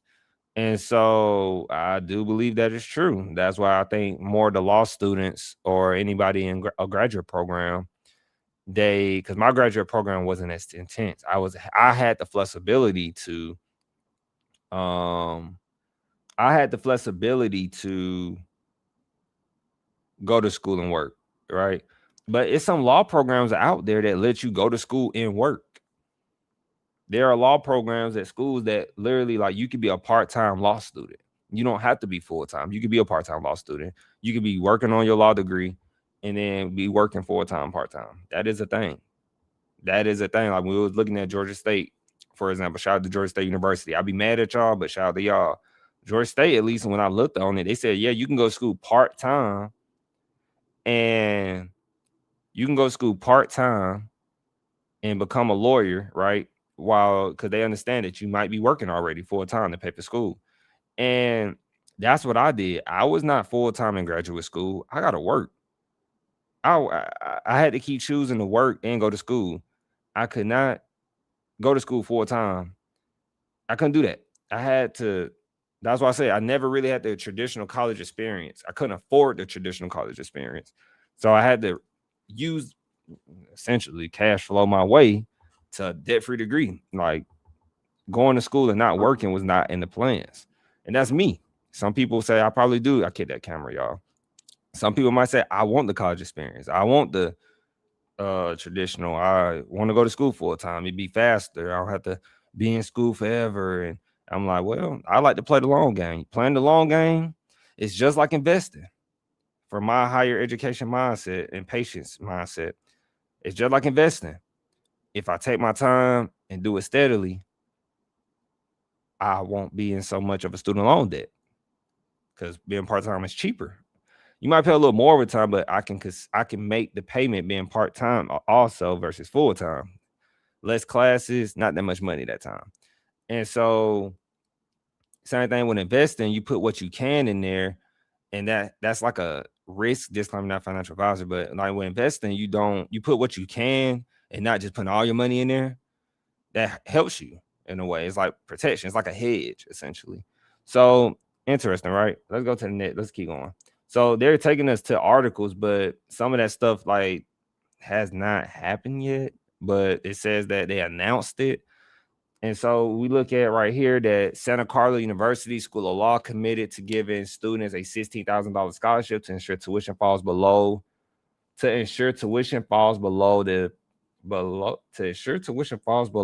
$50,000 student loan cap. Let's see what they mean exactly. Because you got to remember, guys, they said the Department of Education is 70%. The Department of Education building is 70% vacant, which is crazy. 70% vacant is wild, bro.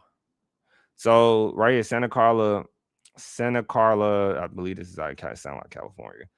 Santa Carla Law launches groundbreaking pledge scholarship for fall 2026 incoming students. So that's official. That's on the school website. We are on their school website. And right here, just looking at it, Santa Clara University School of Law has introduced a groundbreaking new player scholarship to be offered to all incoming first-year students. Joining its JD program in fall 2026, the player scholarship will be awarded as a renewable guaranteed $16,000 tuition scholarship to every full-time student in the next year's incoming class, and $12,500 into those in the school's Flex JD program. And I wonder what the Flex JD program is. The player scholarship was designed to ensure that the next year's incoming class has access to the funds they need to cover the cost of tuition for Santa Clara Law, despite new federal loan limits. So as a result, every incoming student in law, every incoming Santa Clara Law student will be empowered to afford the full cost of tuition. So when I hear scholarship, I believe that 16,000 will be, remember guys, so the 16,000 tuition scholarship most likely is going to be I think they do semesters. I don't know if this school do semesters, but I want to say California is a majority semester-based schools. And so that's 16,000 divided by 2. So that's $8,000 per semester to knock off your tuition per semester. Usually they divide it in 2. So it's $8,000 right there because scholarship is pretty much like a discount. It's going to discount your tuition. So you don't have to pull out so much money, I guess. The way they're wording it, they worded it as a scholarship. So they better not be tripping me up. And so they said, we are not just educating future lawyers. We are building a more just and equitable society. But you would have never did that if Trump would have never, or the Trump administration would have never put a cap on that. That's something to think about. Like higher education, that's one thing I say about them. And I learned that in school, at my university, shout out to Valdosta State. They were like, you have to be proactive instead of reactive. A lot of colleges and higher education, they're very reactive. When COVID happened, they should have a contingency plan in place in case a pandemic happened, in case of, Trump is coming to put pressure on this because we haven't been doing our jobs. So shout out to the Trump administration for putting pressure on universities. 100% agree that these universities needed some correction. I just wish the Trump administration focused more on the higher education. I feel like they are. I feel like they just not hitting the ground like they should on it. But some of the things I don't agree with, but it's just one of the things I wish something could have been perfected a little more and more different in it. And so let me see if they explain it here as we are in here. All right, here it says available currently only to incoming first-year students who matriculate,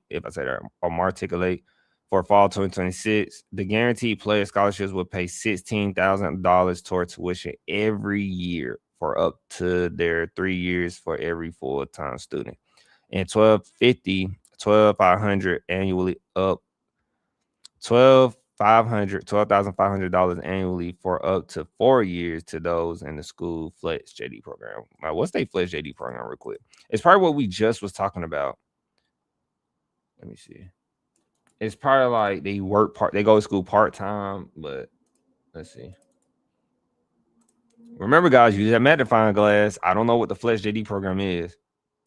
So now we're finna find out real quick. I love doing this right here. Like, who else is doing this? Who else is doing this right now? Who else is doing this right now? Who else is doing this? Like and subscribe, man. Like and subscribe. Who else is doing this? You want to go to college? You want to go to law school? Is the information out there? It's out there right now. Right now, it's out there. We're out here. We're showing you, look, I'm on Santa Clara. I ain't even in California. I believe this is in California. I'm not even in California. Nowhere near California. And so, Silicon Valley out here in California. So Silicon Valley's flexible hybrid law degree. The Flex JD at Santa Clara is a hybrid part-time program designed for working professionals and those with family commitments. It offers the flexibility you need to pursue a law degree without putting your career or personal life on hold. I love it. I love it. We just said that we just said they have and they're offering you $12,500 towards your tuition. I believe we just read. Let me go back. And then we just said that they're offering you $12,500. Same thing. They said the player scholarships would pay $1,600, but $12,500 for the Flex JD program, and it's renewable. Like, these are the deals I would take if I'm speaking on behalf of her. If you are a behalfer and you're trying to go to law school, right? You're like, Henry, like, law school expensive, man. I don't got the money. Like, look, I work a job, but I don't want to leave my job to go to school full time. That's a risk, right? That's a high risk. You shooting for a high reward. That's basic, like in financial. That's what they call that. That's a high risk, high reward. So look, you need to go to a school that's gonna let you be part-time. You can keep your full-time job. Or if you're a mom, I got these kids at home, I need to worry about the kids and make sure they napping and good.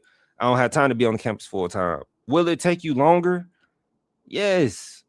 But guess what? Like they said, balance your work and family life with the study of law. So then, look, imagine that you did your thing, you paid part-time costs, you got this nice little $1,200. Man, shout out to Santa Carla, man. Y'all lucky I don't got the button. Man, y'all lucky I don't got the button or something like the boom, man. That's fire, man. Or I don't know, college. We don't got college. What's gonna be our theme? We don't got no theme yet, like song-wise. Like, what's something known in higher ed, and we all be like, yeah, like we get that because we all went to college and we understand that. We don't have that yet. So, man, that's dope. Like, it's options out here for you to go to school and work. It's all about what you choose to do. And like I say, if you listen to us and you've been rocking with us, you know I say this all the time, like and subscribe. You know I say this all the time, that the higher education, the traditional way to go to higher education is broken. If you go to school full time on campus and you don't think about the repercussions, is you go to school full time and then you don't have a job. That's a high risk, high reward, guys. That's going to be tough in today's economy. You got to remember, a schoolhouse, they really, unless somebody like the Trump administration is putting pressure on them, they don't really too much care about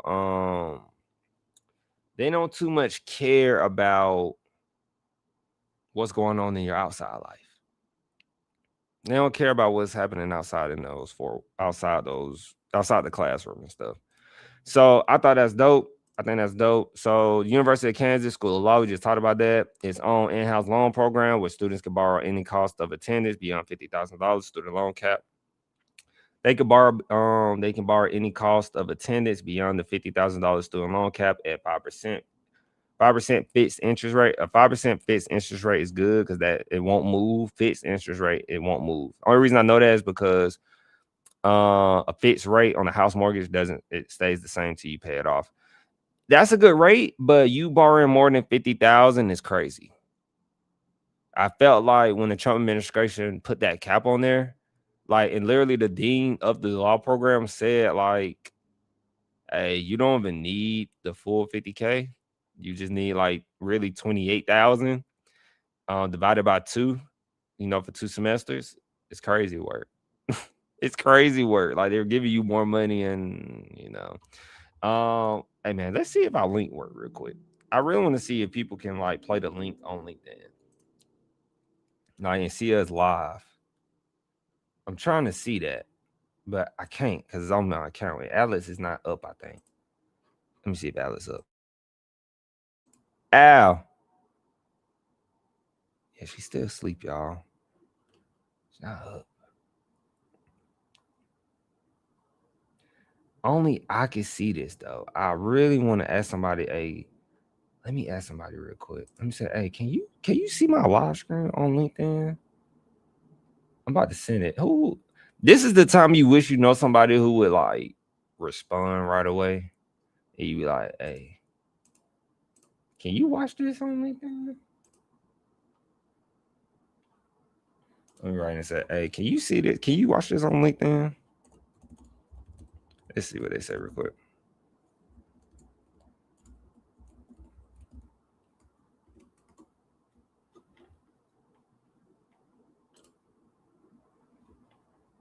Let me see.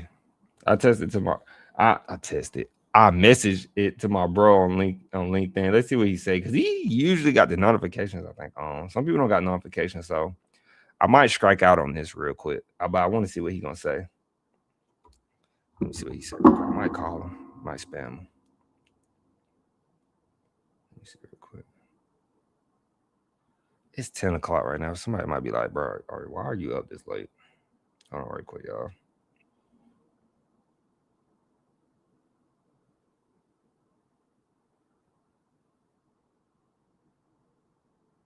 I'm gonna say you up.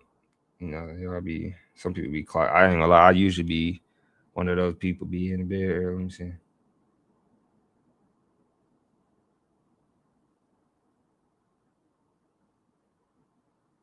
Let's see.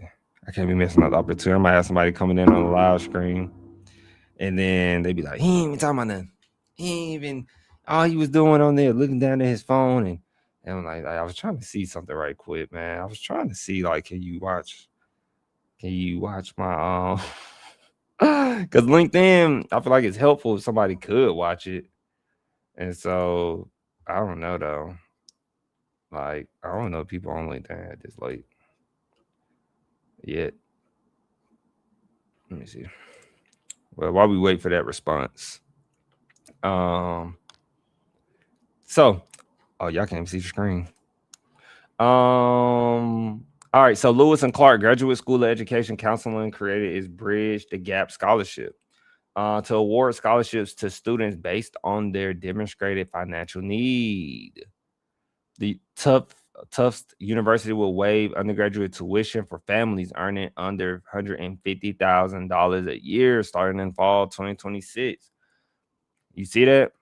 Tufts, I never heard Tufts University. Let's see. Thought you do that. My mouse been acting up all day, guys. Let me see. Yeah, Tufts University. What's their logo? I never heard of this school. This is a school in, let's do their website. You know, I like to pull up the website. This is a school. It's a private research university in Medford and Somerville, Massachusetts, United States, with additional facilities in Boston and Grafton, if I said that right. Yeah, I never heard of them. Oh, Jamie Dimon went here? Oh, man. Oh, man. Jamie Dimon went here? Y'all know who Jamie Dimon is? Oh, let me help you real quick. Jamie Dimon, for my people out there, Jamie Dimon is the CEO of JP Morgan Chase.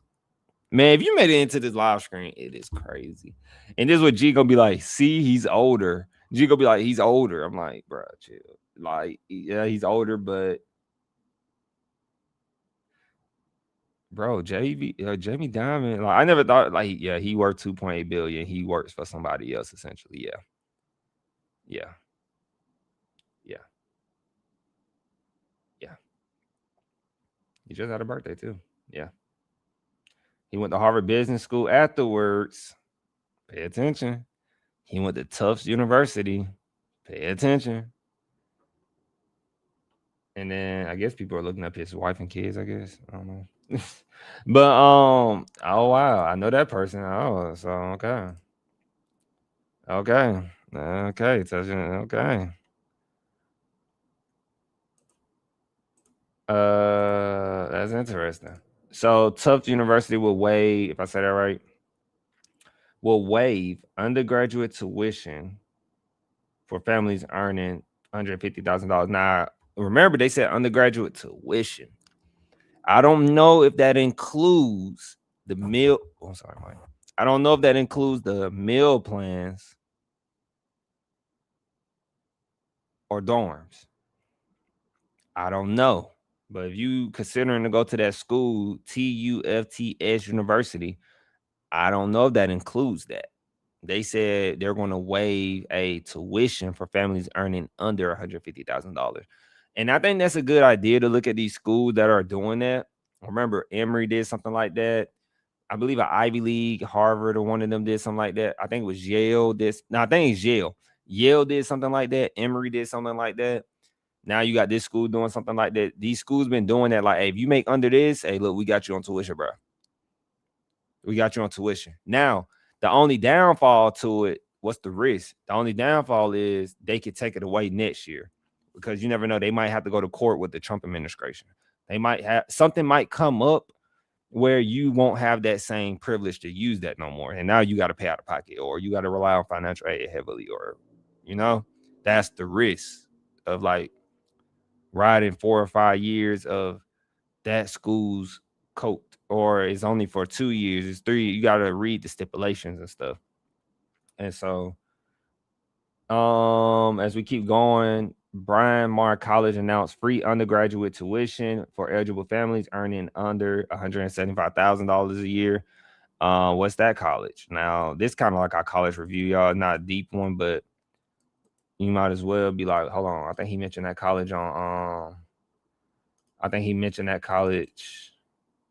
during his live stream. Let me see. So Bryan Mawr College, I never heard of this college either, is another private school. Remember, we talked about private schools. There's a women's college too for my ladies out there. These are private schools. Like, private schools are usually small, but these are private schools making these deals right now, because a lot of people are not going to private schools because private schools are very expensive. We talk about that. If you go to private school, just know you finna foot the bill. And so I don't know none of these people up here, or the women. I don't know none of these women. Yeah. So that school is doing it. That's a women's school, LinkedIn. The State University of New York, City University of New York as well, University of California, University of Texas System, and the University of Michigan offer affordability scholarships that award up to $100,000 to $125,000 for eligible families. What are the stipulations? I don't know. You need to go look at University of California. You need to go look at University of Michigan. You need to go look at the State University of New York. You need to go look at the City University of New York. You need to go look at the University of Texas System. Maybe it's only for Texas residents. Now, I'm going to tell you the loophole on that I read an article on. Some people who are wealthy can buy properties, and then they say they can use that address, because I think G was explaining it to me. I need to have somebody come on about that. And because it was about Texas, actually, like college students, like the parents would buy the house and say they lived there for like years already. Because in order to go to a school and get in-state tuition, you have to be living at the school. My people out there, you have to be living at the school. You have to be living in the state. You have to be living in the state for, we just got a reply, so let's see if he can see it on LinkedIn. You have to be living in the state as a resident in order to get the in-state tuition. I don't know the stipulations of how long, according to universities or the Texas, like they say, the universities of the Texas system, but like people do that apparently. Just saying, that's what people do. Let me see. You got my LinkedIn message real quick.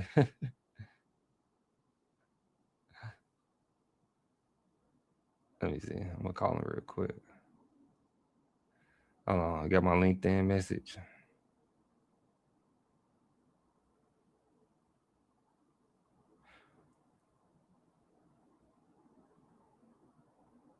I'm gonna see. Look, we testing right now. I would call him, but my phone almost dead, y'all, and I don't want it to die on me while I'm on the phone trying to see. I'm be upset. Then I had to get up and go plug the phone up. Y'all probably like, why you just don't plug your phone up? My phone gotta be charged. I know.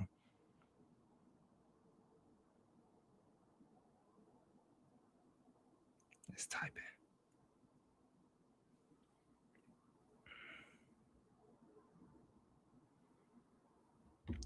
And we're watching, and we're waiting, and we're watching. All right, why he typing?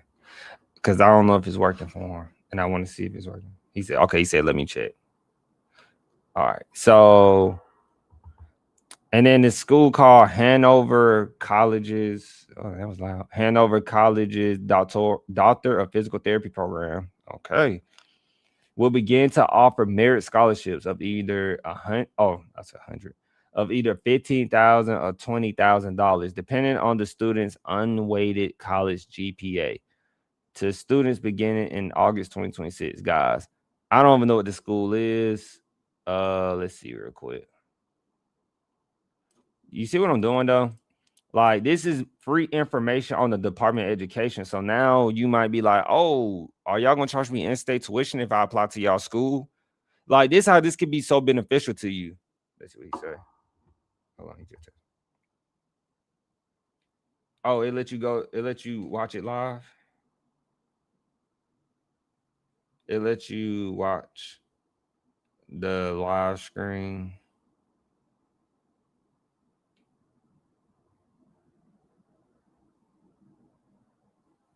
I'm asking them now.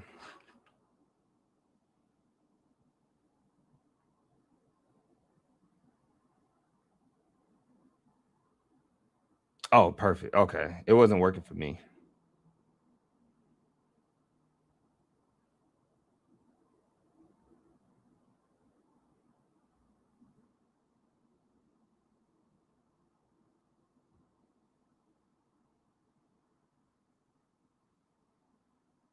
Tell him thank you.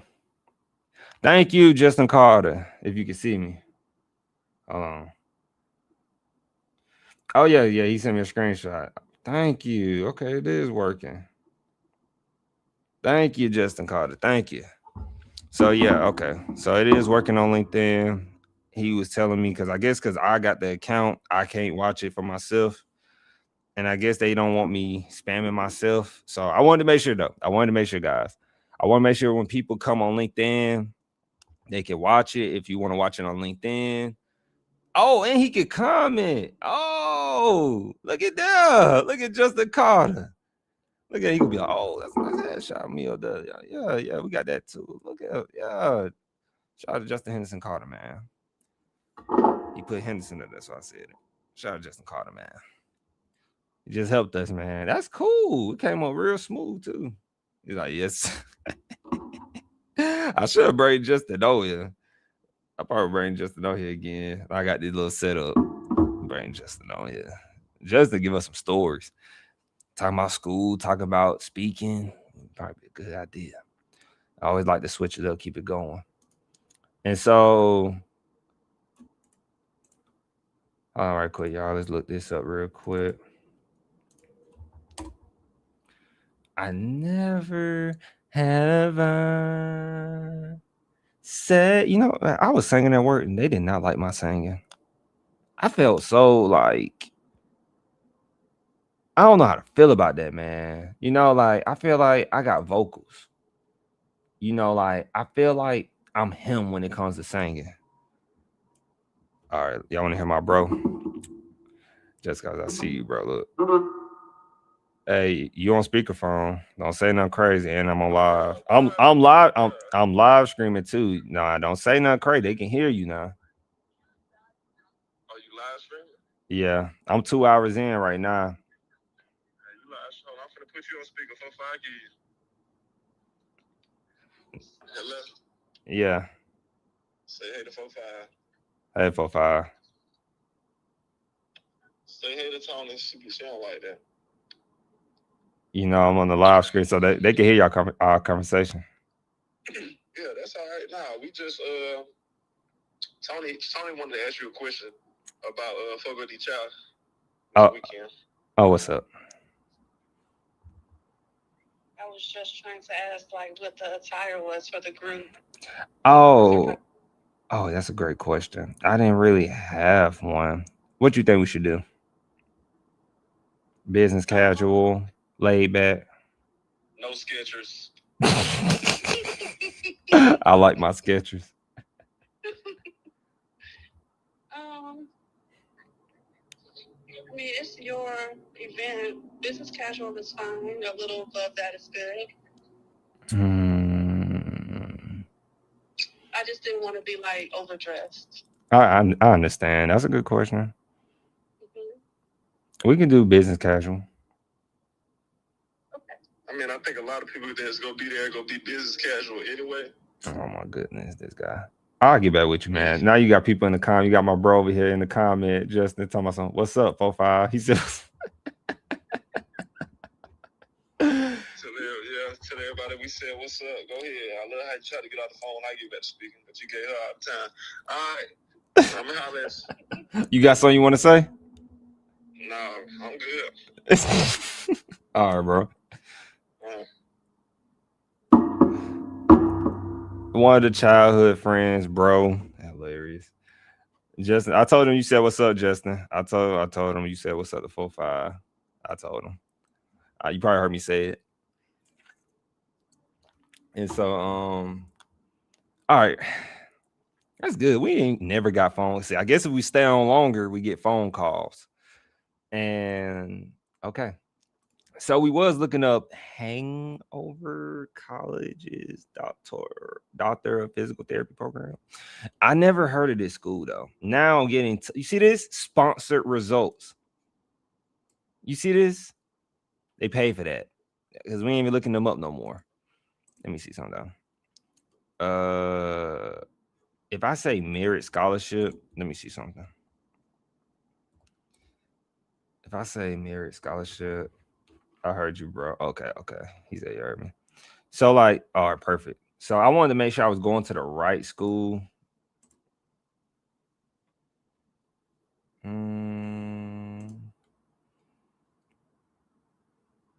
Let me see. Let me see if that link takes me to it. Let's see. So this is the college. I never heard of this school before. Excuse me. But it says the class of 2028, new scholarships available. Reach out to our admission counselors for details. And I just seen you got to have like a 3.5. So you know what? That's why I tell people with merit scholarships, you know, I didn't know what merit was, honestly, like a merit scholarship. I didn't know what a merit scholarship was until I started graduate school, guys.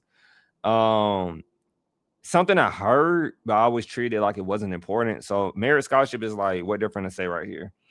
Like I'm skipping some stuff right now, but they're like, all right, merit scholarship. Students with an unweighted college GPA of 3.5 or higher are eligible for a $20,000 scholarship toward the cost of the program. So when people say your GPA doesn't matter in college, we see many YouTubers, many like content creators who give you that misinformation, like your GPA doesn't matter in college. Well, maybe they didn't go to graduate school. Maybe they didn't take their education level to the next level. That's a good bar right there. See, I'm a low-key bar, man. I'm telling you, this track coming soon. Maybe. But maybe they didn't, because if I bust my butt in college, like if I wanted to go get a doctor in physical therapy, hey man, chill, man. You really trying to write on me today. And so if I was trying to go get a doctor of physical therapy, me personally, because I had like a 3 in undergraduate, I had a 3.7, I think. Go check my LinkedIn. It's on my LinkedIn. I had like a 3.7, 3.8. And so I would have been eligible for this merit scholarship. Then it said right here, students with an unweighted GPA 3. I would have been eligible for 20 or 15,000. Then it said Hanover Alumni Scholarship. So graduates of Hanover College are eligible for $2,500 scholarship toward the cost of the program. So if you did undergraduate there, then went there, you're looking at like 22,000, 17,000. And you're like, Henry, how am I supposed to find out about this college? Like, I don't even know the name of it. How am I find it? Well, you see how I found it. I went on the Department of Education and they announced this news. So then you might be a person in your senior year of college, junior year of college, and now you know about this if you're watching this. Free information at your convenience. Then you have to pay a 1 cent subscription. And now you're about to maximize your savings and return on investment of going to school for a doctoral level. And I don't know if they're going to charge you like in-state benefits if you're coming from out of state, but they give you all those details when you talk to who? Reach out to our admission counselors for details. Checkmate. And I don't even play chess. But I'm making it that easy for you. I don't even know where this school located. truthfully, I don't even know what state it's in. Let me see, man. This school is located in Indiana. It's another private college. Remember, so you know it's gonna be pricey if you try to go there. Like most schools, it's a church, founded in 1827. So, yeah. Do I know any of these alumni?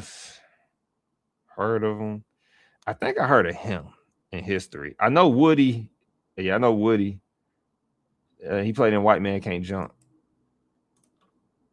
Shoot, he real cultured. Hey man, come on, mouse or computer. Yeah, wait, that's probably like one. It ain't even one of his best movies that popped up. He played in a lot of movies though. Yeah, it was in Hunger Games. He was in Cheers. I don't know what Cheers is. That's a show, I guess. Very good actor though. Very good actor. And so, yeah, this is why you should tune in and tap in with us, man. This is why hey man, I'm telling you now, this is why we're gonna be I ain't gonna lie. With this right now, the way we going, hey, we're gonna have 1 million subscribers on our we're gonna have 1 million subscribers, man. Like, we really out here helping you save money, like on a graduate level too. Like, hey, like you can, like really show you how to negotiate and find this information, like at your disposal for convenience. I ain't gonna lie, man. Like, I ain't gonna lie. That's crazy right there. That's like some Steph Curry coming into the league shooting threes from half court type stuff right now. We're doing like we just haven't hit playoff time and caught nobody attention yet. Like, we really like people scrambling trying to keep up with us right now. Like, hey, should we do that? Should we do that? Hey, should we get on his level? Like, hey, he come on 3 times a week. Hey, don't let me get no weekend ideas. I haven't found the reason to go live on weekends yet. But hey, we got the sports coming into play too. Because some people might only watch us because like it'd be like he talk about higher education, but he be shooting at the free throw and all that. And so like, hey, we got some stuff coming, and we not one dimensional with this. But this right here is gonna save you a lot of money. Like and subscribe, man. Like and subscribe. You gotta like and subscribe if you stop by. You got to.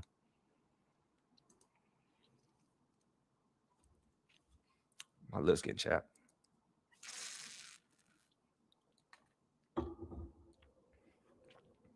He said, "Oh, the good times that made us laugh." I'm gonna stop. I know y'all don't like my singing like that. I'm gonna just bring them on, let them sing it. I think what's next? More colleges and universities are offering accelerated bachelor degree programs that can be completed in 3 years.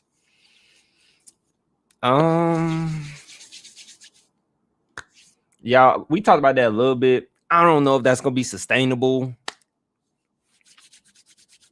3-year accelerated bachelor degree programs. I don't know.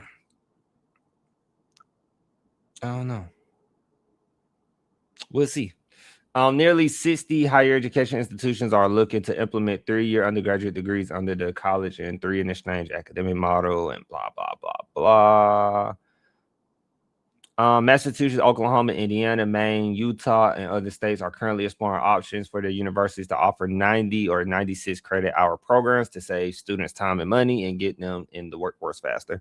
And that's probably why we heard that guy that we showed his LinkedIn post, the one he's a junior in college. He goes to Utah State. So it's a reason why he brought up shorter degrees, because he probably hears that lingering around the state. But it was a state thinking about it, but it got shut down at one state. Don't quote me on that state, but one state shut it down. Like, they was like, nah, it's not happening. So I love that segment right there, because I'm considering I might clip this up by segments for y'all, because I really feel like this is a great, helpful live stream, but we'll see. Because we only had about 2 people drop in on us, man. Shout out to them people that dropped in. Really, we had like 200,000 people drop in on us, and you know what I'm saying? So shout out to them 200,000 people, you know what I'm saying? Like, you know, I'm gonna just include all your organs, your name, your hair, your eyeballs, and all that, which is part of your organs. And I'm gonna count that as a person, each of your organs. Because like that's 200,000 people technically. So if somebody gonna be like, you don't really understand anatomy. Nope, didn't take anatomy physiology. I probably should have, but no, I didn't. No. So I bet you're thinking, are we done? We're not done. We are not done. We coming strong in the paint today. 3 hours strong. Hold up. Loosen up. Yeah, that's it. That thing. That should be it though. I still didn't talk about everything, which is crazy. Maybe I'll save it for tomorrow. I'll just say the Florida one for tomorrow. It's something about Florida, it's about this, because I'm gonna need some topics for Friday anyway. Friday, they be slacking. Chronicle Higher Education, everybody slacks off on Friday tomorrow because it's Friday. They want to have a good time. They want to celebrate their weekend. So I guess they be like, well, your boy just said you're going to Fogo de Chao or something like that. Man, that is a birthday thing, man. Now my boy Justin gonna be like, hey man, you ain't tell me about no Fogo de Chao, bro. You ain't tell me about that, man. I'm like, hey man, look, man. I was getting, hey man. Come on now, man. Don't put me on the spot like that. I got you. Don't put me on the spot like that. But 2 hours and 16 minutes.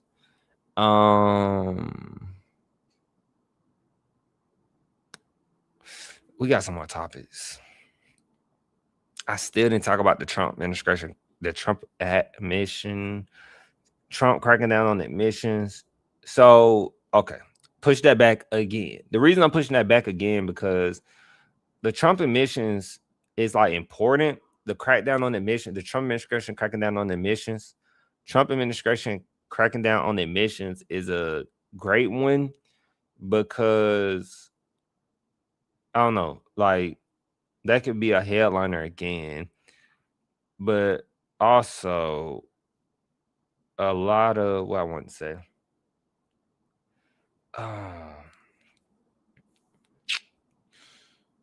That could be a topic to talk about for tomorrow. Then we could talk about Florida. There's some other stuff in this on Chronicle Higher Education we didn't talk about. And then let me see. Where's the, one thing about trying to find your title on LinkedIn, dog, it never shows up. Never shows up. Yeah, we said Trump administration, affordable college, in-state tuition. Yeah, we didn't even talk about in-state tuition either. But we technically did. We mentioned it, like why you should go to school in-state tuition, but not really in detail, like, what's going on. So we got some topics for tomorrow. So I'm gonna do that. I'm gonna do y'all solid if y'all actually listen. Like if you go through this and skip through, you'll find something. I appreciate y'all for stopping by.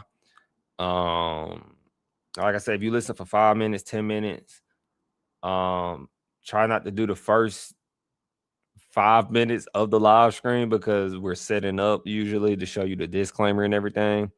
So like the opening act. So like at least start from like 12 minutes to where you see us talking about or showing you the video, and just soak it in, like soak it in bits. 12 minutes, come back for another 12 minutes, come back for another 5, come back for another 10, then start playing your music, come back again, because it's very helpful information, guys. It's something that I know a lot of people could have used. I know it's information a lot of us could have used, like me, Alex, Justin was in here. I'm pretty sure he could have used it. He used something similar like this, actually. My bros, peers, everybody could have used this, including me. I'm pretty sure I'm just doing it on camera. I'm pretty sure it was some universities out there that I just be getting on here. I don't be caring, y'all. I just don't be caring. I'm sorry. But I'm pretty sure it was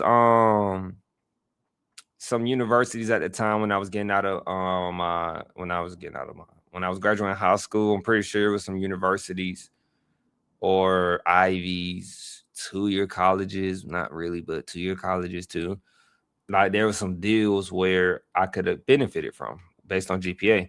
But coming out of high school, I didn't have the best SAT, ACT scores, and that was a large factor against what universities.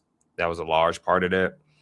And you know, once again, that's like when they say like you're using DEI to get in college, and I couldn't even use a DEI to get in college. That's why I'm like, what? Because my SAT and ACT scores are so low. Like they weren't that low, but they were low compared to somebody else's standards. And I could not get into universities. Every university, pretty much, even HBCUs, but every university that I don't remember. I don't know how we applied. I wonder did we use Common App now that I'm thinking about it, because I don't remember applying to schools, but I don't know if my guidance counselors did it or something, or we sat down. That's a good question. But man, I still got to find one of my guidance counselors from high school who he was like the one. Like him and Dr. Richardson, they were the ones that got me like, they helped me. Them two people started all of this. Like if I had to give credit, because like guys, like when I said I didn't have a plan in high school, I literally was the typical like I did what's that sport? We did cross country. I'm in Georgia, so we had cross country. And early in the like August, September, we had cross country. Then basketball season rolled over, and then that was it for me. But then senior year, guys, I'm telling you, like, I really didn't like know what I was gonna do. And so, and he even I remember because like when you're young, from my perspective, all I could tell you is I didn't have a plan. I know I didn't. And then the guidance counselor, Mr. Myers, oh man, I gotta find this guy. I'm gonna have to track him down. I don't think he has social media or nothing. So I'm gonna have to go through all my professionals from like high school or college, like, and be like, hey, you remember this guy? And you know how grown people are. They'd be like, I remember him, but I didn't really associate with him. So I gotta find him because he ain't at the same high school. But he pretty much reached out to a lady named Dr. Richardson today and was like, because she told me the story, I was like, I didn't really have a plan. So how did it look from y'all perspective? I was always curious how it looked from their perspective, because she solely came up to the school, and then I was able to do a test. I had to do a placement test. She was proctoring the placement test. And so because they understand that being in a poverty, low income environment, that it could be difficult getting to the other side of town. Yeah, in Columbus, Georgia, which is interesting to say, right? It could be difficult to get to the other side of town. And so they made a way for her to come to the school, take the placement test, and I actually did good on it. And a lot of it was my confidence. That's why I say a lot of us can go to college, but it's the confidence. It's just like how you play sports. You were like, man, you know, all my ball players and ball girls out there that play sports, they're like, you know, we all can relate that you could have been so much better at your sports in your rookie year, your next year, whatever, freshman year, whatever, if you were just confident. If you were just confident. Yeah, you might be a little inconsistent, but if you were just confident. And so it's the same way, like I said, with academics, because I'll never forget when I did the testing, the AccuPlacer, and I met those qualifications to start that little certificate program and all that other stuff. And then that's what sparked the speaking on behalf journey in a concise way, of like eventually doing a trade, realizing trades work too hard, and I want to sit at a desk, kind of like now, trying to get this off the ground. I want to sit at a desk and then go to college, and then I got associates. I was like, okay, I guess I'll go and get the bachelor. It's only 2 more years. Then we take that. Yeah, I guess. Well, let's perfect the craft. I guess we'll just go. Then we'll just go get a master's to perfect the craft. So it's just like, don't sell yourself short, man. Like, let's create a community. Don't sell yourself short.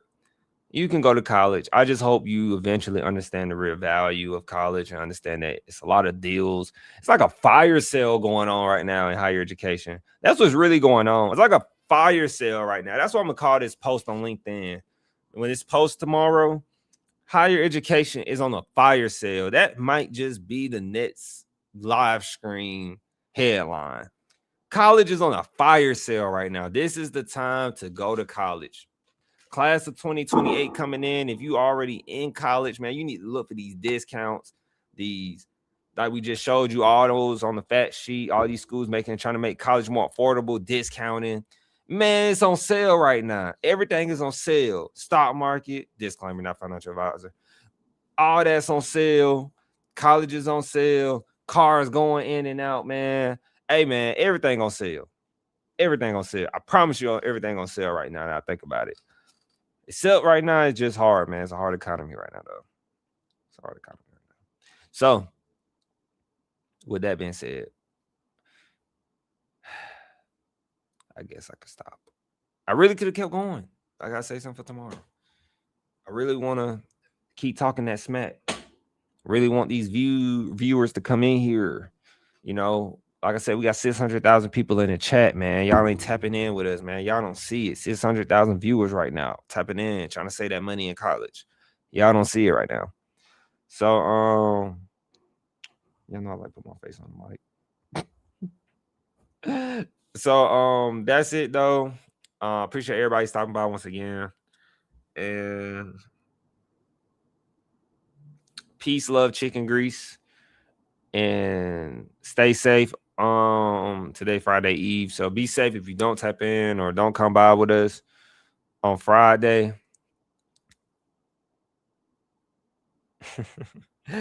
I was thinking of something. If you don't tap in, come by with us on Friday. We understand, of course.